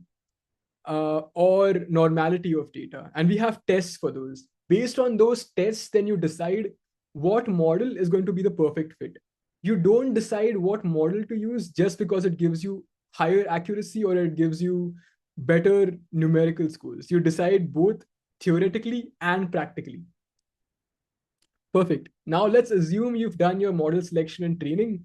You train your model, and I'll go through what training your model actually means. The last part is deploying your model, right? So what deploying your model means is that model cannot sit on your laptop. That model needs to be in like a physical system somewhere that kind of has all of this inherent, let's say, inherent knowledge about the past, and it keeps alerting you every now and again uh, throughout the life cycle of your mechanical systems, right? So we kind of need to deploy them somewhere. And but deployment has multiple kind of meanings. One of the meanings today in the industry of deployment is you get a production ready deployment. Everything you do before deployment happens in test. What you do post deployment happens in production. And I'm sure there's equivalent kind of examples in the mechanical industry as well, where you kind of have a lot of prototypes for a car. Not every car makes it to the customer's hands. So very similarly, not every model or not step 1 to 3, not every step 1 to 3 that you select is going to make it to production. When you kind of think that something's going to make it to production, you kind of have like this grace period in between where you deploy it to production, you test if this model makes sense for real data or like data that's outside of the textbooks now. And then you say, okay, it's not really working. You go back from deployment into testing phases. Very similar to a life cycle that we have in the mechanical industry. In the software industry, we call this the software development life cycles. We have like multiple different life cycles. But again, what I'd say is I have this research paper again coming from Science Direct, like the journal. There's this workflow journal that I just spoke about. Please go through it. It's really informative. Now, like coming back to the digital twin concept, right? Someone asked me about these models, and whenever we talk about models, what I've heard from people when I talk about models, they think about something visual, right? We are not building something visual. We are building something that's that gives the state of your physical device's well-being inside a software. So it's like the heart of your kind of mechanical body that's disassociated and it lives outside in the software out of it. So what this digital twin actually does is it tells you the state of your machine without actually you inspecting your machine uh, uh, visually, right? So visual inspection is definitely required, but this digital twin kind of tells you the state of your machine without having to look at it, given that you have all the right systems in place to get that or procure that data. Perfect. So now we'll go into the depths of how AI and ML act as the brain, or how they act as this digital twin that tells you the real state of a kind of a machine that's not physically present on your laptop, but it's like it's giving you indications. It's like this. A good example would be it's like this doctor sitting on your laptops. It's telling you constantly that the state of your machine doesn't look good, or the state of your machine looks good. You need to do something, or you don't need to do something. So it constantly gives you that feedback in a software format. So perfect. What happens in the real life mechanical industry? And again, like I don't work in the mechanical industry, but what I've heard from research papers and what I've read from them, again, I'd highly suggest you go through this white paper from GE. They talk about predictive analytics, and it's super, super, super interesting. I actually chose some of the models that I'm going to talk about today based on this white paper. So like I was actually going to talk about regression, but when I read this research paper, I changed my mind that the mechanical industry has come a lot ahead from what I imagined it should have been. So I'll talk about SVMs. I'll talk about support vector machines.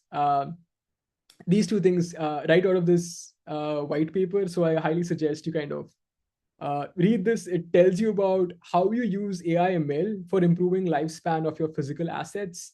They use it for wind, those wind turbines, and some of the other kind of applications, but super interesting read. Again, it's not a actual scientific research paper, but I found a lot of value from this, especially for the digital twin concept. Perfect. So one of the first key things that I'm going to talk about is regression. And I'm going to talk about it, and I'm also not going to talk about it. So when I say I'm not going to talk about it, is because there's very few use cases in your industry, in my industry, in all the other industries possible where regression is going to give you the best possible answer. And hear me out. I know a lot of people won't agree with me. They'll say, the more simple, the better. I agree with you. The more simple, the better. But whenever, as I first alluded to, there's a point that I said that whenever you're going to use a model, what you need to first check is does your underlying data have all the necessary conditions for your model to give you the right output? Now, regression in most of these cases will not give you a right output because real world data is extremely messy. It does not follow assumptions of homoscedasticity, which is constant variance. And what it actually means is, so what I mean by constant variance is, so when you kind of, let's say you have a motor and you're predicting something for a motor, right? Like, let's say you have this output called rotations per minute, you have this RPM. And let's say that's our input feature variable. So let's say like when that motor is at 100 RPMs, your ML model is going to give you some error. It's always going to give you some error, right? And when it's at 5,000 RPM, your ML model is again going to give you some error. Now, what regression assumes is that that error is going to be consistent across these different feature states. That is never going to be true. You'll always have 2 or 3 features out of 100 features that would not pass this particular test. And the second one is normality of residuals. That's again a big one.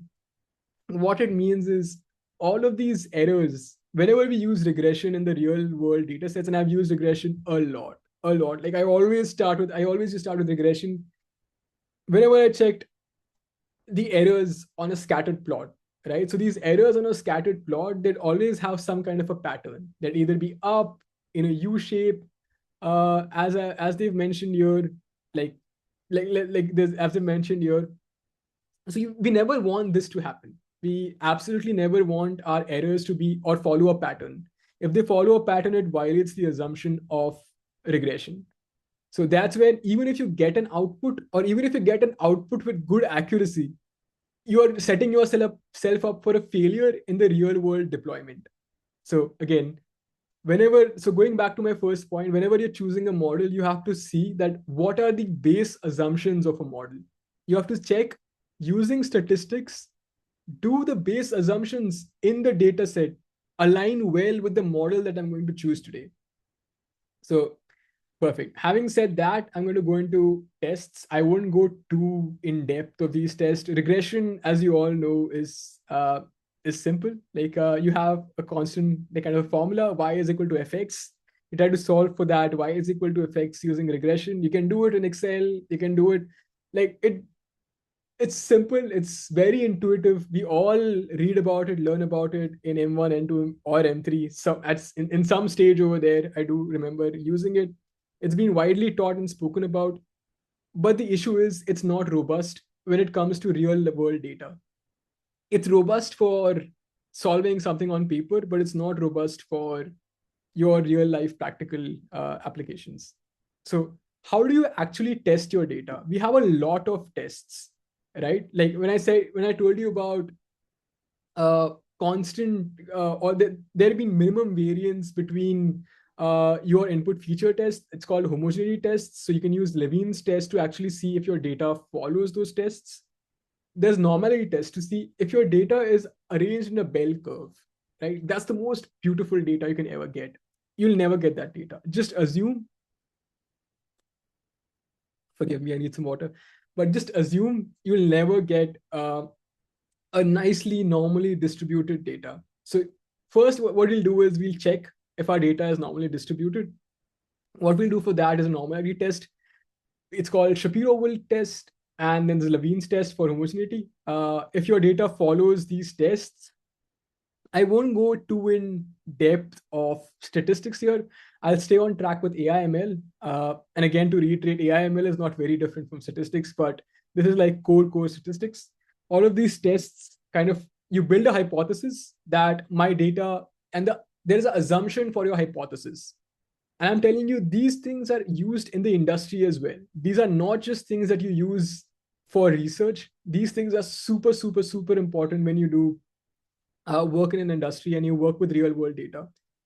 People who don't do these tests always go into a pitfall or a rabbit hole of having really great models that work on paper. But as soon as you deploy these models in production for data that you've never seen, they start failing. They give you catastrophic failures. So having these statistical tests is like super important.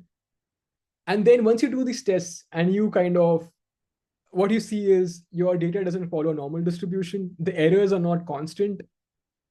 Your base hypothesis, you fail to accept your hypothesis. And in that case, you start using non-parametric data. And it's super important. You start using non-parametric ML models. So I'll talk about SVMs today. So these are similarity-based models.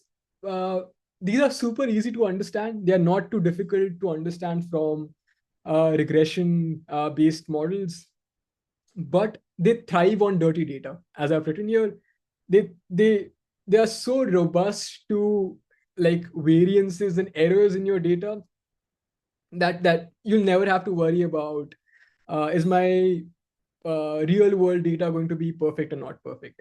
Again, like then, just to summarize the slide, your real world data is not going to be perfect. Always rely on statistical tests to first understand if your real world data follows this normal distribution, and then choose a model that you want to test.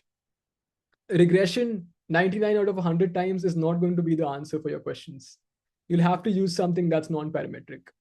And similarity-based models is your non-parametric based answer. So what they do really is, they don't really get you a formula of y is equal to fx, and they don't try to fit it for all of your data points. What they try to do is they create a library, and they create this library of data points from the past. What they do is they study over the past that under what circumstances was your machine failing. And I have a real world like example to share as well for that. And it's super transparent as well. There's not really a lot of how do I say, there's not really a lot of black box kind of mechanism happening in there. It's super transparent, and that's why it's widely used in the mechanical industry. And yeah, like I wouldn't personally use it in my industry, but for the mechanical industry, this is one of the most widely used ML models. And I'll talk in the depths of how this model actually works. But the key thing to know about this model, as I iterated before and I'll reinstate it again, is that this model is super independent of how your input variables are distributed. So you never have to worry about it not performing well for your real world data.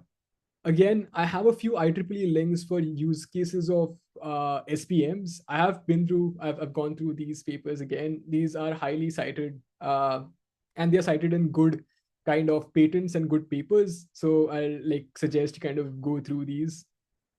I've added a bonus article. I cannot cover deep neural networks with this model, but there's this bonus article that goes through SVMs with neural networks, and that's the future of the mechanical industry.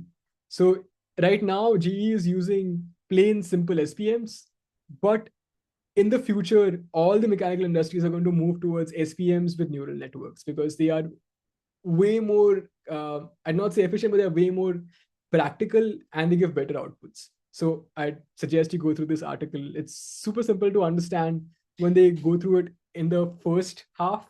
In the next half, they start going into the calculations of neural networks. And yeah, it's not worth it to go through the second half of the article, but the first half of the article, super crisp and great. So I'll go into the working of SVMs, right? So how does SVM exactly work? So let's say you have two historical data points based on like a centrifugal pump or any absolutely mechanical industry machine, right? You have vibrations, you have temperature, and you have pressure. What happens in the real world is this is your historic data. There's going to be a data point that's not going to be known to this model, right? So this mechanical kind of part that sits in the physical space is going to give you a reading. Let's say this reading for temperature is 4.2, it's 72, sorry, it's 4.2 for vibrations, temperature 72, and pressure 9.8, right? What we'll then do in SVMs is we'll calculate distances between all of these points and the historical data points that we've seen, right? So first, get your feature space, get all the input features. This can be temperature, vibrations, and pressure, as we just discussed, or more. Second, calculate distances between what you see in real life today, or what's your live data, and the data that you've historically seen. So it's super easy, like you use Euclidean kind of formulae to calculate these distances between these 2 points, right? Between point A and point B. When you calculate these distances, what you see is your live rating right now, or your live reading right now, is very similar to distance A and is not that similar to distance B. So what you do is you take a weighted average between A and B, and you are kind of remaining. So what we're trying to predict here is remaining useful life. So whatever machine that you have physically present, how much longer can that machine run for based on all of these input variables? Just 3 input variables so far: vibration, temperature, pressure. So we're going to predict the remaining useful life based for a live data. And as I said, it was super simple, super easy. We just calculated distances for the live reading, and we take the differences from the historical data. We see how close is it to all of these historical data points. Based on that, we give like a weighted average. And then we say that, okay, here we've estimated 4.8 hours for this live rating, which tells us that it's more similar to point A than point B. That's exactly what this SVM model is going to do, right? So it's super simple, super intuitive. You can model it in a way where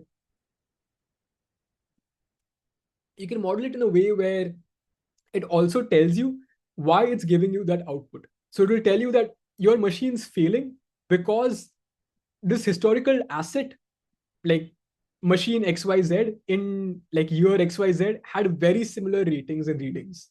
That's why we predict that your kind of remaining useful life right now is so low and not high. Perfect. So I think like you guys have been through cross-validation strategies. Like just before like I logged onto this lecture, I saw someone talking about 5-fold cross-validation. So I wouldn't go into the depths of it.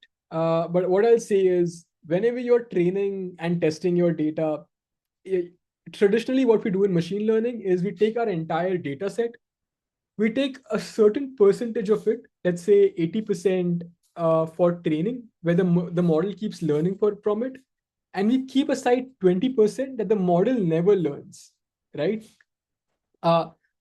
So, and we'll use this testing data set to see how good or bad our model is doing. And why do we do this? Because we don't want to test our model in production.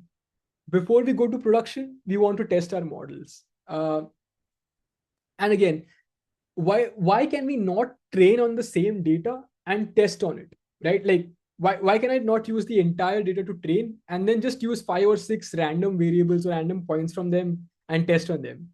It's because that we have something called overfitting that can happen, or data leakage. So what that means is the model, instead of like understanding a pattern, it memorizes it. It just mugs up the answers. in the traditional engineering concept, like there's two ways to pass an exam. You can pass an exam by mugging up every single thing in a textbook, or you can pass an exam by actually understanding a concept and based on your understanding, writing an answer to a question. So we don't want our machine learning models to mug up something. We want our machine learning models to understand a concept. So that's exactly what we're doing here. Now, this cross-validation techniques are where what we do is, instead of having a 80-20 kind of a split, we split our data into more kind of like more partitions. And we iteratively, what we do is we first train on the first 4 partitions and test on the 5th partition. We then train on the 4 partitions down here and test on the first partition. And we keep doing this, so forth and so on. Right? What happens with this is you make sure that your model learns from as much variety of data as possible. There's a concept here, again, I won't go into the depths of it, but it is noted in this research paper. That concept talks about having your data sets equally distributed across, or having a balanced distribution in training and testing.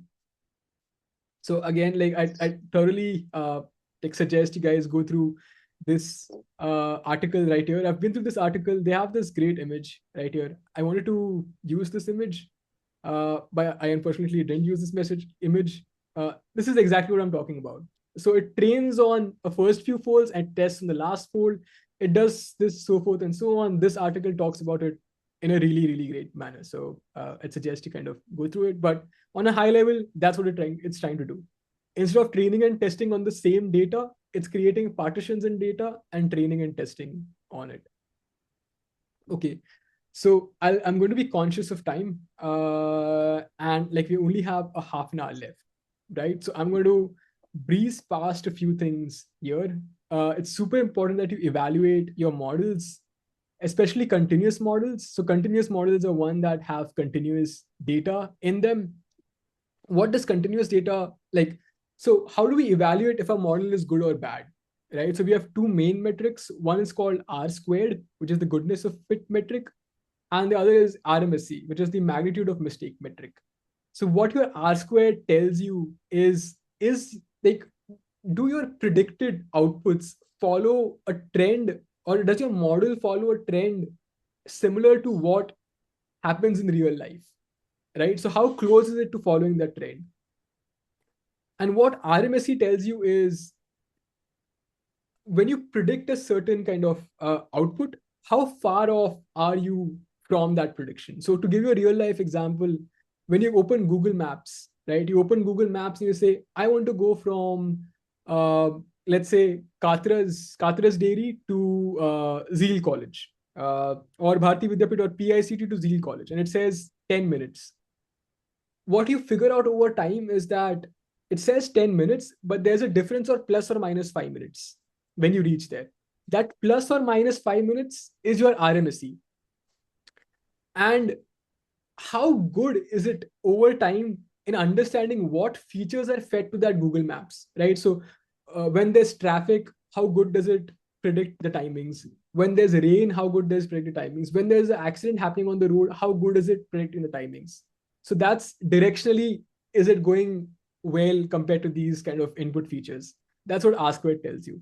In the mechanical industry, from what I've read in these research papers, it tells me that RMSE is widely used in mechanical industry because you guys are more concerned about the actual errors than the good fit kind of trend. So I would always suggest using both of them, R squared and RMSE together, but mechanical industry, for my, like, from whatever I've read up until now from these research papers, they kind of focus a lot more on the RMSE kind of values. Perfect. So I wouldn't go too much in depth of those errors now. I'll talk about classification. So what classification essentially means is you have an output. Again, this is a supervised mechanism, right? You have clean data set that tells you whether your model is going to, like, whether your data is going to pass or fail historically. So we can have like a binary classification problem or a multi-class classification problem. I have 2 examples in here. So a binary classification problem tells you, like, based on a lot of features for your mechanical kind of tools, or like your kind of something on the production line, like is it going to pass or fail based on your input features? And then what the multi-class like algorithm, like classification does, it tells you, is it going to, let's say, is it going to pass, fail, or there is a state in between? Let's say you want to have 3 different states: pass, fail, and a state in between that says it's neither going to pass or fail right now, but it's on the verge of failing. So it's not a hard pass, not a hard fail, but it's on the verge of it. And you want to have that as a separate class. So you can tune that into a multi-class kind of a problem. Again, I won't talk about some of the algorithms that we have that are commonly used in the classification problems. I'll talk about something that's been used in the real world, and it's called the SVMs, or support vector machines. Due to the time restrictions, what I'll do is I'll not go into the depths of like how these work, but just to give you like a real simple explanation right here. Again, there's a research paper associated with it. I'd highly suggest you kind of go through that research paper to understand really how SVMs work. But SVMs on a high level, what they're going to do is they're going to classify your data into, let's say, if my machine is going to fail or if it's going to work as expected, right? When you use traditional classification algorithms, the assumption is that your data is linearly separable, or your data is, like it can be separated very easily. That doesn't really happen in the real world. Your data is non-linearly separable. So as you kind of see here, you can't really draw a line this way or this way to separate this data. So no matter what traditional classification algorithm you use, it's not going to work. You have to use something that classifies your data, like classifies non-linearly separable data. Again, we have statistical tests that kind of tell you whether your data is linearly separable or non-linearly separable. On a high level, what SVMs do is they create an n-dimensional space to separate your data. So in a 2D space, your data is non-separable. But when you get that data into a 3D space, then your data starts becoming more and more separable. You can draw a line between it in a 3D space that you can't do in a 2D space. What traditional classification algorithms will do is try to kind of separate your data in like a very kind of 2D space. So what we need is a 3D space classification. So SVMs do exactly that. Perfect. So I won't go into the depths again, just to be cautious of time here, about the 2D and 3D spaces. But what I want to reiterate again is classification is a problem where you are not looking to predict like remaining useful life of a machine. You are trying to predict, when you start like batching your data on remaining useful life, you say that my machine is going to pass or fail. It becomes more of a gray and a black and white kind of a problem. In those cases, you use classification kind of algorithms. Now, which classification algorithm to use? That's a question you have to ask yourself, and you have to ask statistical tests those questions. And like based on that, you'll use those use different algorithms. But like mostly 99 out of 100 times, you'll use something that classifies your data in a non-linearly separable space, similar to support vector machines. Perfect. I was going to go into the depths of the formulas and how SVMs kind of manage this, but I also have a demo prepared towards the end that I want to go through, and that's much more interesting than all of these theoretical things I'm talking about. So perfect. Now, how do you measure success in classification, right? Measuring success in classification, we go through something. I would never use accuracy. And hear me out, why I would never use accuracy, right? So what can happen is, let's say your machine only fails 1% of the time. 99% of the time when you predict, your machine does not fail. Now, if my model says my machine never fails, ideally it's right 99% of the times because my machine only fails 1%. My model is super dumb. It just says machine does not fail. Every time you ask it, machine does not fail.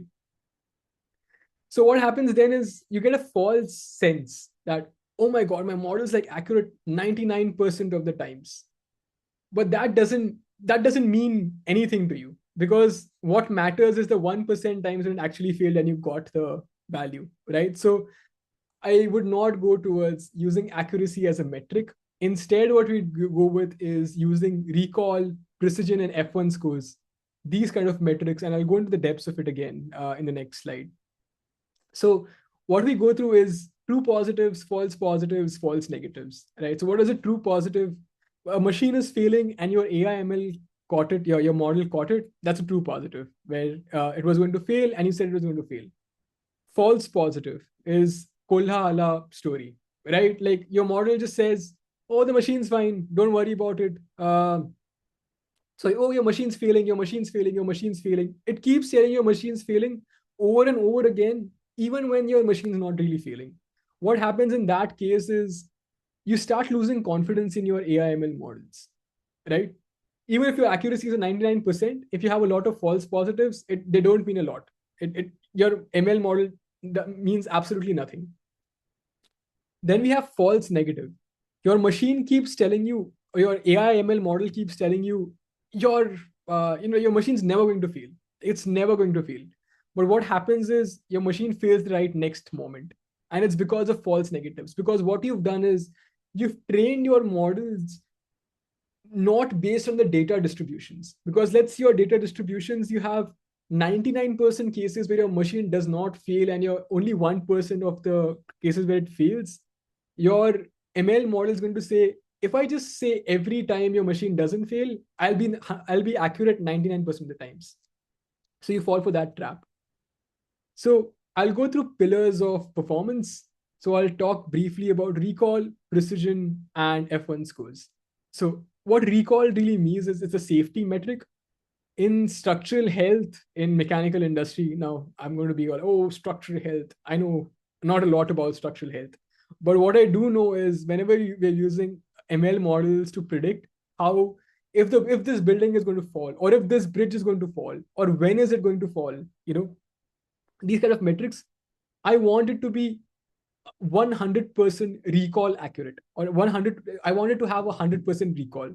And what I mean by that is I absolutely do not want any false negatives, because if my model predicts that this bridge is not going to fall, and it's accurate 99% of the times, and it's inaccurate 1% of the times, but in that 1% of the times, it's going to cost someone's lives, or it's going to cost lives of thousands and hundreds and lakhs of people, right? So in those cases, I want my model tunes towards recall.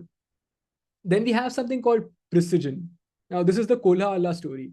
I don't want my model to tell me, like, your model's like, even when my model is not failing, to keep telling me your model's going to fail, your model's failing, your model's failing, or your machine's failing, your machine's failing. So what happens because of that is it gives you a lot of cost. So what you'll do is you go into your mechanical setup, you'll stop your machine, you'll inspect your machine, and you'll figure out, oh, there's nothing wrong with my machine. My ML model just being too cautious or over cautious. Tomorrow you go in again over there and it fails again.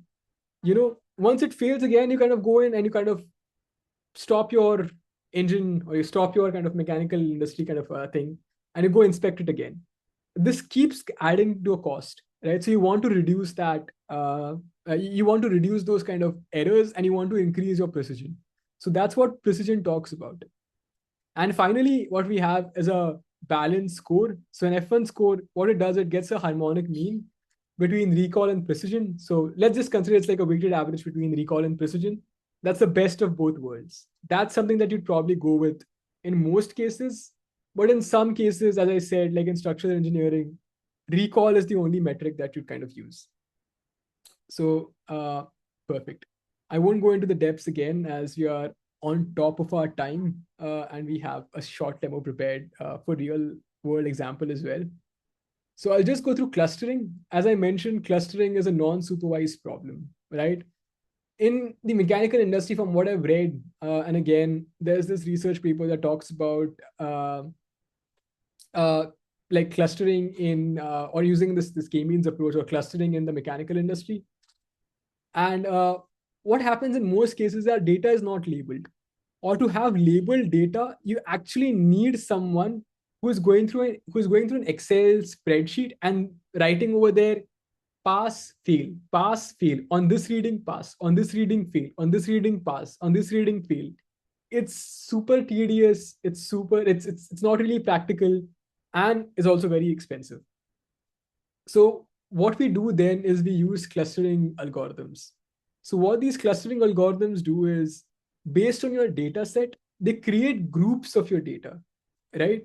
And these groups of your data are not predefined. So you're going to ask me, hey, Ruhan, if it's going to eventually create groups, it means that it's going to have some output labels, right? No, it's not going to have output labels. You will have to manually look at these groups, right? So when it creates, let's say you have 100 examples, it's created groups of like 30, 30, and 40. What you have to do is manually check a few samples from 30, 30, and 40 to understand what these samples really mean, and then name those groups yourself. All the ML model is going to do is it's going to create those different clusters of data based on your underlying data set where you don't have any labeled outputs. Perfect. So I won't go into the depths of the algorithm itself, but this is what I'll use this image to kind of show what's really happening. So you have all of your data points in a clustered format. What k-means or like what clustering-based algorithms will do is they'll place centroids or random data points across your data, and they'll try to see how far apart these data points are. So they'll do this iteratively for all the data points and for all the centroids that you place. All the ones that are close by your centroids, it'll start clustering them into different groups. So as you can see here, it started with 4 centroids, and in the end, it only used 3 kind of big clusters. So that's the beauty of this algorithm, k-means algorithm. Again, like this is a simpler approach towards clustering. We have something called dbScan. Unfortunately, I won't be able to get into the depths of dbScan, but that kind of, again, deals with a lot more complex problems. But perfect. So this is what clustering does. It, in 3 steps, it initializes your data, places kind of k centers across randomly in your data set. It then kind of looks at the distances between your randomly placed centroids and the data around it, and then creates these kind of logical clusters of data. Perfect. So it will keep doing this iteratively until it has found like a sweet spot where it says that, where it tries to find, it doesn't want to get too many different clusters, because then it increases your problem of having to like look at these different, it defeats the purpose of having a clustering algorithm if you have too many clusters. If you have too less clusters, that also defeats the purpose of having a clustering algorithm. So you want to find a sweet spot, and this algorithm, the k-means algorithm, does that beautifully.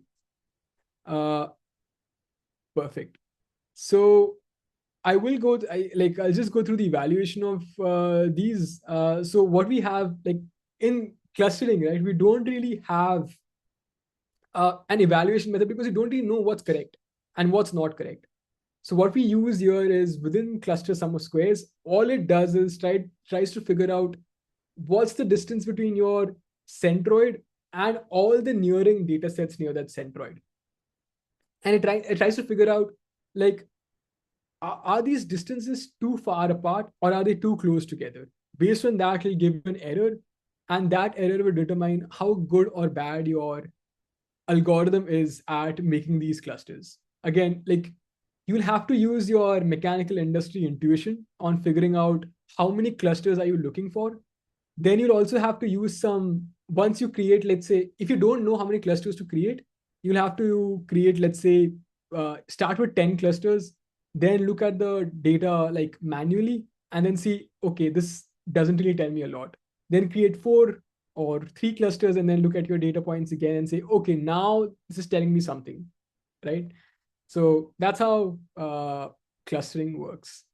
Now, going back to I'll share my screen again right here, and I'll go into the data set that I have prepared for today. Someone, a gentleman, I think, just asked about Google Colab. This is very similar to Google Colab. This is VS Code. And this is a Jupyter notebook within VS Code. All it does is it gets it's a Python interface. So it runs your Python code for AIML models right here. So just to mention, I got this data set from the NASA, the actual official NASA website. So once you go in here, you'll find this data set within the Turbofan Engine data set. I thought this was super cool. Like people ask me, like, is this rocket science? And right here, quite practically, it's going to be rocket science, because we're going to see the engines used in these rockets. They are like remaining kind of useful life calculations. So perfect. So when you get this kind of, I won't go into depths of, or like, I don't have the expertise to like explain how these turbines work. I just read through, there's a good research paper that was given right here. So I went into this citation. I've downloaded this citation on my local laptop. And like I kind of went through it to kind of figure out, I got this image from that citation itself. So I went from there to kind of understand what exactly is kind of happening in like the real world industry. But today in this live demo, I'll only go through the data aspect of it. So let's say you're a data scientist now working for NASA. Your job now is to figure out, your job is to tell NASA that, hey, stop using this kind of turbine or this kind of machine in your rockets, because it's very close to its death now. It's kind of trying to predict how much life has your turbine or like this particular machine left, and you kind of need to stop using it. Again, this kind of ML models are useful for saving lives of astronauts. So there's a real life example where if you want to reuse these kind of machines in different rockets over and over again, but you don't want to reuse them once they are very close to their death, like there's, for the loss of better words.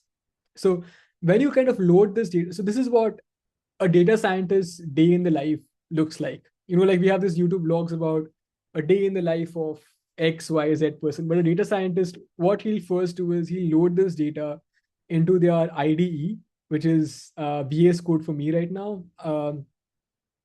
What we'll first do is check how many null values do I actually have in my data set. So once you go into this dataset citation, they'll kind of talk to you about all of these settings, time cycles. I won't go through that here, because I won't pretend to be a rocket scientist. I am only a data scientist. I know about data. I don't know a lot about rockets. But that article kind of goes through a lot of these things. And as I spoke about this in the very beginning of my lecture, right, that data is never clean. When I first got this data, I had these column names: S1, S2, S3, S4, S5, S6, S7, S8, S9. Even if I was a rocket scientist, I'd not know what these settings allude to. Like I had to go into like this research paper and they spoke about these settings. They were actual rocket scientists who knew something about like rockets, not me. So I kind of utilized their wisdom over here in mapping these settings to real life, like kind of names. So this is what messy data looks like. What we'll first do is we'll check how many number of null values do we have inside of a data set. We'll also see how many number of like unique values do we have in our data set, right? So all of these will give you like an idea of like what's my unique count, what's my null count. And it matters a lot when you start using AIML models. You'll have to look at your standard deviations as well, right? So you'll start looking into all of these settings and their standard deviations. Is my standard deviation just on like when I look over here, when I look at the minimum and maximum for some of these settings, there's a huge variance in them. And what this tells me is that my data is not normally distributed. So what I'll do next is I'll start plotting my data, right? If my data was normally distributed, I would have gotten such a beautiful, beautiful plot, or a beautiful, beautiful graph where it all of these would have been extremely kind of pretty to look at. But right now they're not very pretty because this data set has a lot of outliers. When I look at the scatter plot of a few of these kind of input features, I can already tell you that the data is not normally distributed. There's a lot of variance within my data. When there's variance within my data, I already know there's going to be variance in the outputs of my models. So I have to better choose my models, right? So right here again, when I start looking at density plots and I start looking at these kind of curves right here, I see a slight bit of skewness. I see outliers in my data set. So let me just annotate this. I see outliers in my data set. I see this is stretched far beyond what it should have stretched into. So I already know that there's no point in me even getting these statistical tests done because it's definitely going to fail. The next thing that I'll go and do is I'll start creating correlation plots. So what we have here is a heat map. And what I want to do over here with these heat maps is I want to see if there's intercorrelation between two features. If two features start talking between themselves, that becomes a problem for me as a data scientist. So I want to make sure that features that talk to themselves, I remove them or I use only one of them while predicting the output variable. And as you see right here, this is super important. This last kind of point, the remaining useful life here. So what we're trying to do is we're trying to predict remaining useful life compared to all of these settings, right?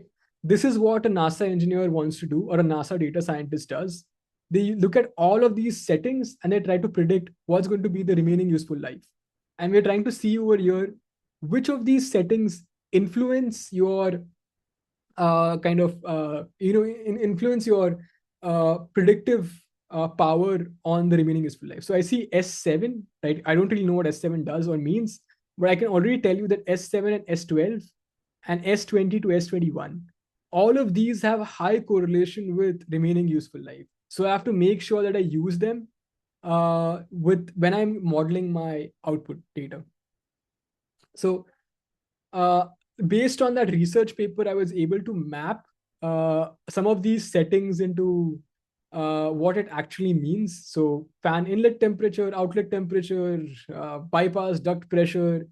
I'm not going to pretend again. I don't know what these mechanical terms mean. I am a computer scientist. I have my degree in computer science.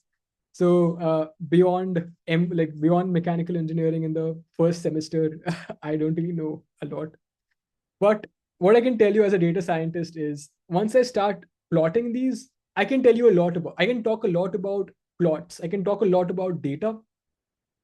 So what I'll first see is as this, let's say outlet temperature, as this outlet temperature increases, what I can see is my remaining useful life decreases, right? So this is true for most of the plots that I can see here. Perfect. Let me just go down. In most of these plots, I can see that seems to happen. In a few of these kind of plots, what I see in few of these variables is my pressure, like this pressure variable. As I go towards the last life, or the very last stages of my kind of turbine, the pressure starts reducing, right? So it has a inverse kind of a correlation. So so forth and so on. I can go into a lot of these and I can talk about a lot of these, but due to time restrictions, I may not be able to. The second thing I look at it as a data scientist is how many outliers do I have in all of these independent variables, right? I don't if I had the background knowledge of rocket science in NASA, I would have been able to tell you without even looking at these plots, which ones are more important. But since I'm only a data scientist, I can only talk about data over here. The first thing I can see is fan inlet temperature doesn't tell me anything about the output variable. So I will definitely remove this variable. fan inlet pressure, again, it doesn't give me any variance. So I'll remove this variable because there's no variance to account for here. Same for pressure, engine pressure ratio, or whatever that stands for in the mechanical industry, right? But what's concerning to me is these values right here. These are outliers. And whenever I see outliers, I get concerned. Like, then I kind of start thinking about what kind of models do I have to use here that will kind of give me the right predictions. I'll just zoom past it, I'll jump past it because there's a lot to talk about here. But long story short, data is not clean. Even for NASA, they have absolutely unclean data. There's a lot of variance within the data. Some of these features don't really tell me the right story or the wrong story, right? So what I'll do is I'll scale these input features. What scaling does is it gets all of my features into a fixed bracket of 0 to 100 or 0 to X, whatever that scaling variable is. And I've used different scales for like different input variables. But what happens after scaling is my abnormal data now suddenly starts following this kind of routine kind of normal distribution, right? Perfect. So I won't deep dive into it a lot.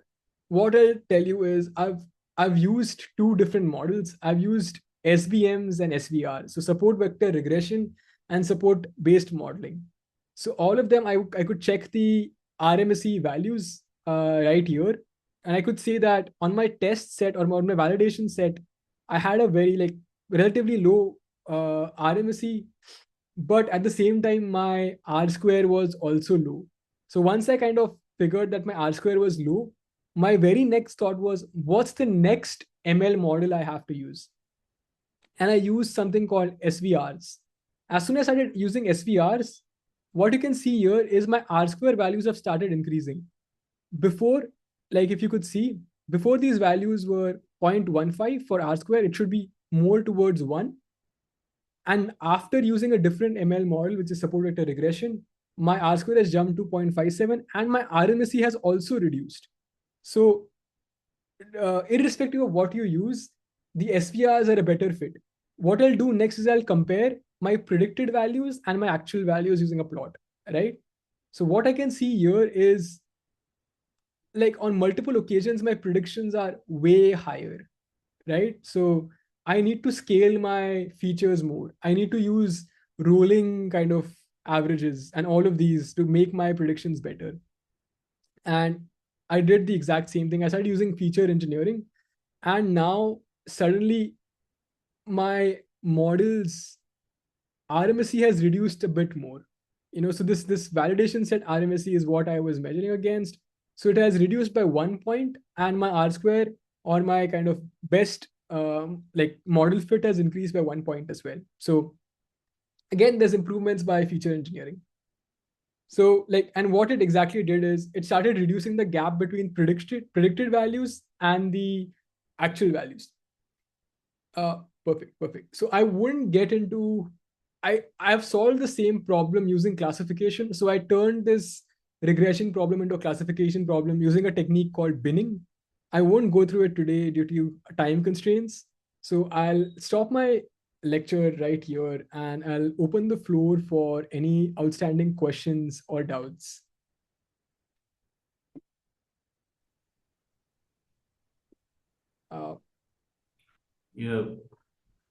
Yeah, sorry, go ahead. Participants, you can unmute and ask the questions. Yep. So I'm sorry, I went through a lot of it in a very short period of time. But yeah.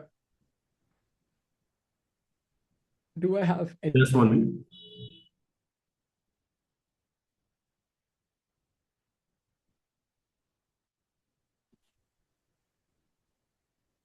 Oh, I have a message coming in. Okay. May I speak? Yeah, absolutely. Yeah. Absolutely. Hi, this is very intensive talk covering many aspects, but in this limited time, it's difficult. I have a very introductory question. Yeah. Which, by your experience, can comment on it.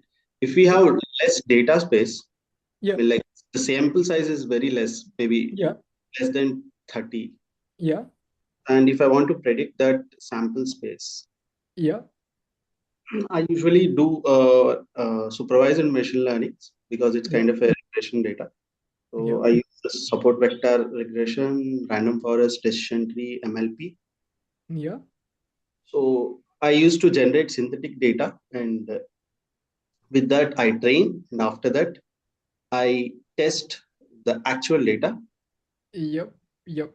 Yep. But the thing is, like, the tuning parameters we can alter as we like, and the metric scores will change randomly. Yep. Yep. Yep.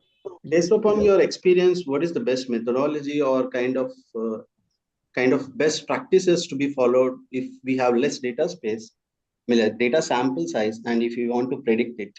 Since in the mechanical engineering applications, Yep. experimental testings are pretty expensive, so we Yep. can't Yep. test it every time. Yep. And at that time, these tools will help a lot. Yep, yep, absolutely. I want to deep dive into a question. So, long story short, the answer that you're looking for is using some kind of grid search or hyperparameter search algorithms, right? So, random search, grid search, or Bayesian optimization techniques. But before you go into that, as I mentioned, the basis of AI ML is statistics, right? Like, and what happens is we all start deep diving into AI ML too fast. Like, we are very kind of keen on starting to predict, right? Like, let's start predicting as soon as possible. The first point there is we have to use a statistical test called power or confidence of your outputs. So what that confidence variable does is it tells you whether you have enough sample size to use predictions. Like, is there enough variability inside your data set? From, if you have only 30 data points, as you mentioned, I would not use regression here. At that point, I'd close my eyes and randomly choose one of the two output variables, right? So I would never use an ML model for something as small as 30. If I were to use for 30 variables, I'd use something called power testing, right? And you have to use this statistical based method. What power testing does is it tells you in your finite sample size, is there enough difference between your binary output labels or multi-class output labels for you to justify using an ML model there? Or can you just randomly look at them through your eyes and just kind of predict X and Y?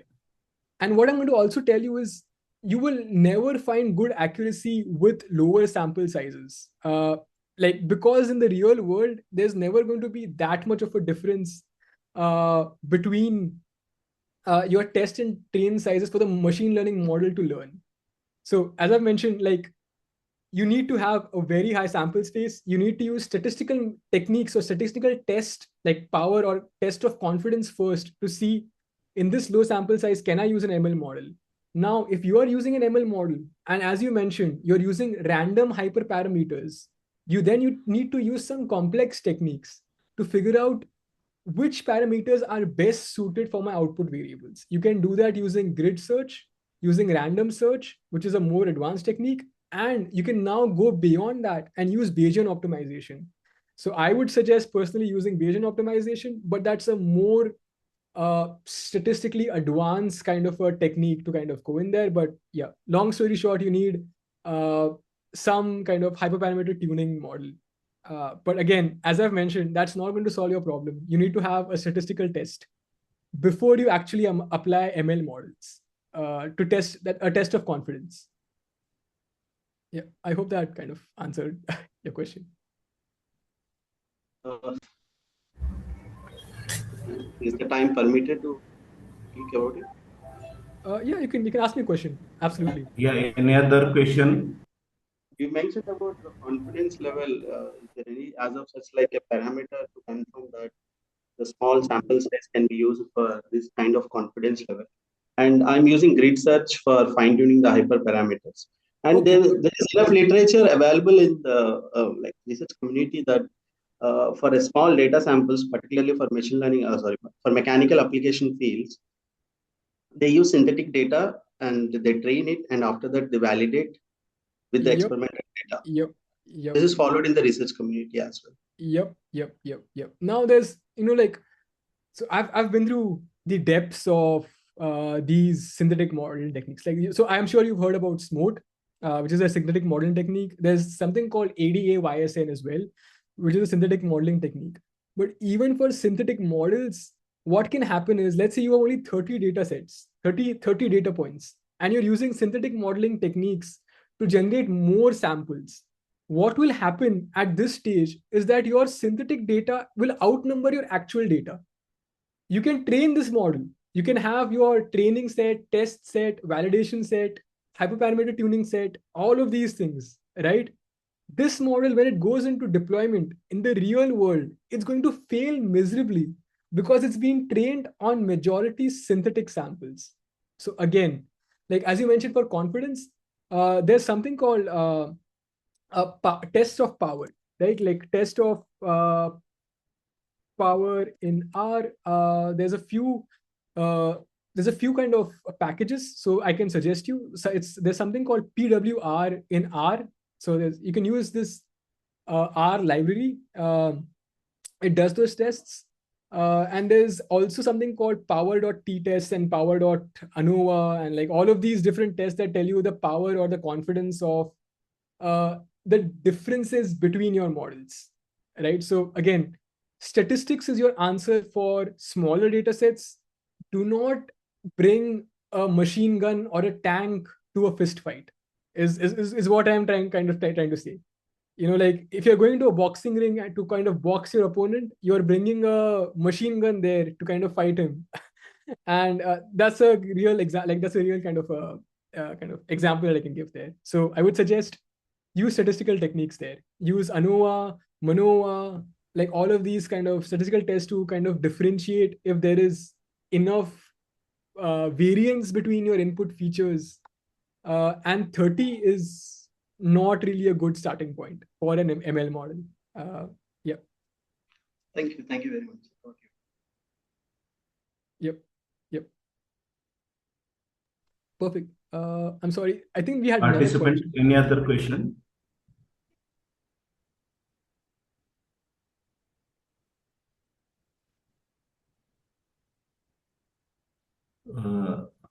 I think participants now that don't have any questions. On behalf of Just a second, sir. So, yes, hi, sir. Hi, Rogan, sir. This is Dr. Arun speaking here from SWIM University. Oh, nice to meet you. Sir, actually, it was a wonderful session, sir. I think you beautifully presented.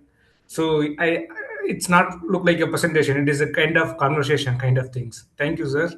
Absolutely. Thank you. Sir, actually, my area is machining, sir. Means cutting, manufacturing, mechanical. Okay. So, random forest is good over ANN or SVM, sir. If I Again, yeah, yes, sir.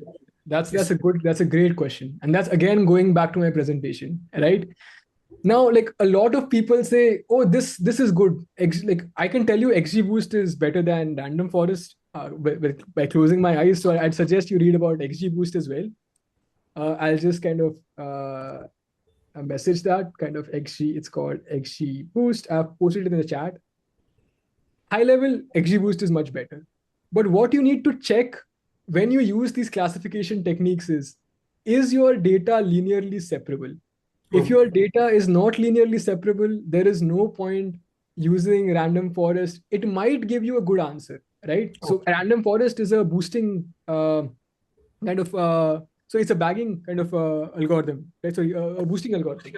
So it takes a lot of trees, it takes a lot of these outputs, it's very kind of transparent as well.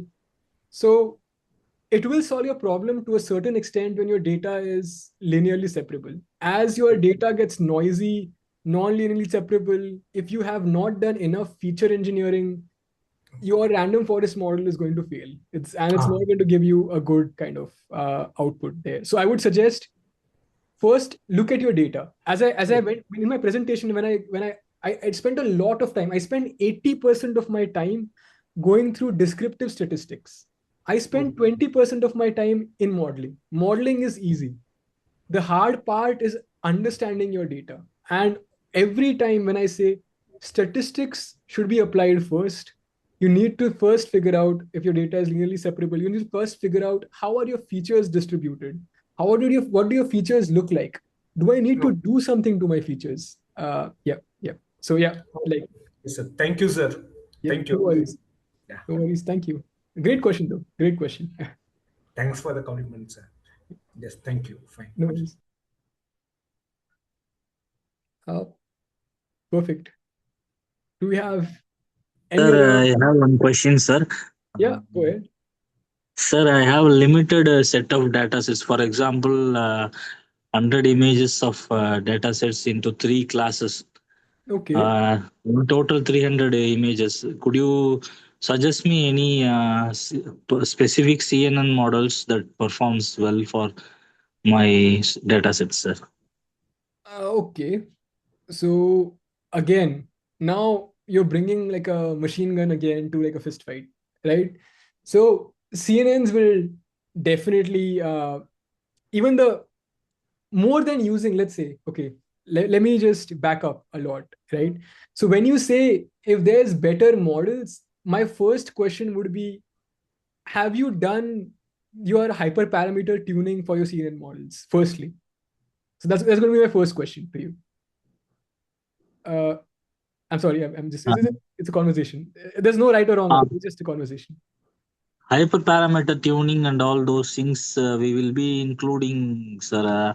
I have to go through. I'm just starting my work on image classification in Yep. So before you go to CNNs, what I'd suggest is why not try multi-level perceptrons? It's the very starting point of deep neural networks. multi-level. Multi-level perceptrons, like MLPs Okay. is what we call them. Like you'll have to research into how to use MLPs for like this image-based data, and then you can like kind of read into how you can approach that. But even if you were using CNNs, right? Like Okay, your sir. focus should now be on what do I have in my data sets? How are these, again, like just visual inspection, how are these distributed?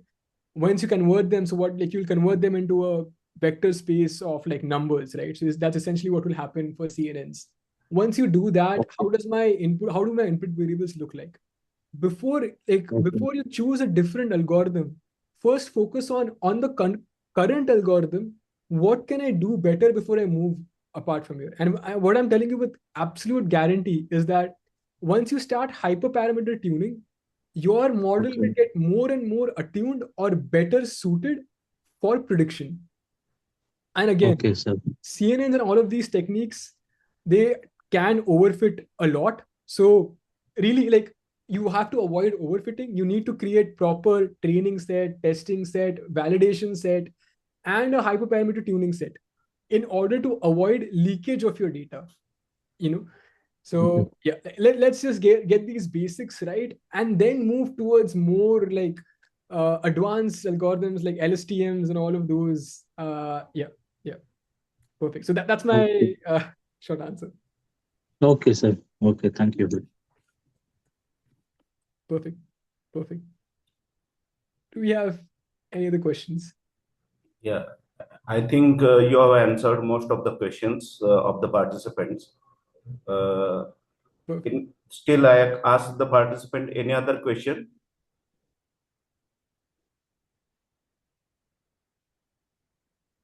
Okay, so nobody is raising the question. Same myself, Professor Shivaji Shalar, on the behalf of Zeal College of Engineering and Research, I propose vote of thanks for Mr. Rohan Dongre, who is from Kolhapur, presented the classification, regression, and clustering techniques in the AI.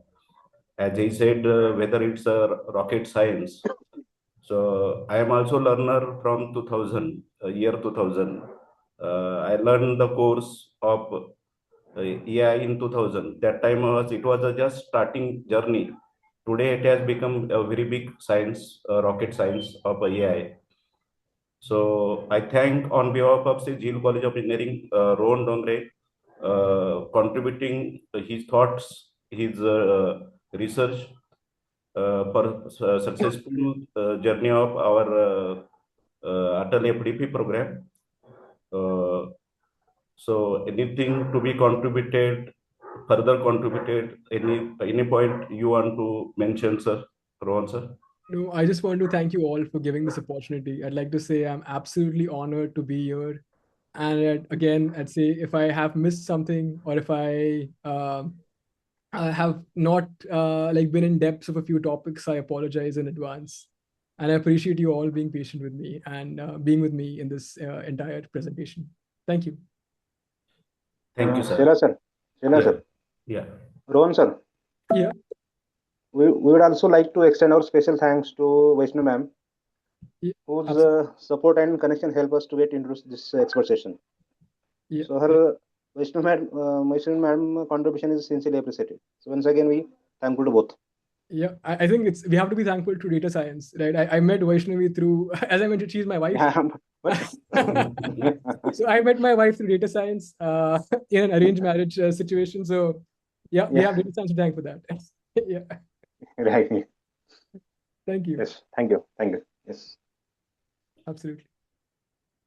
Thank you. Thank you so much. Yes. All. Okay. With your permission, shall we conclude the meeting? Yep. Absolutely. Absolutely. Thank you. Thank you so much. Thank you. Yes. Sir, shall I leave the Sheila, meeting? sir. Yes, sir. Yes. Yeah. Yes. Okay, sir. We are stopping the recording, sir. Yeah. Thank you. Thank you so much.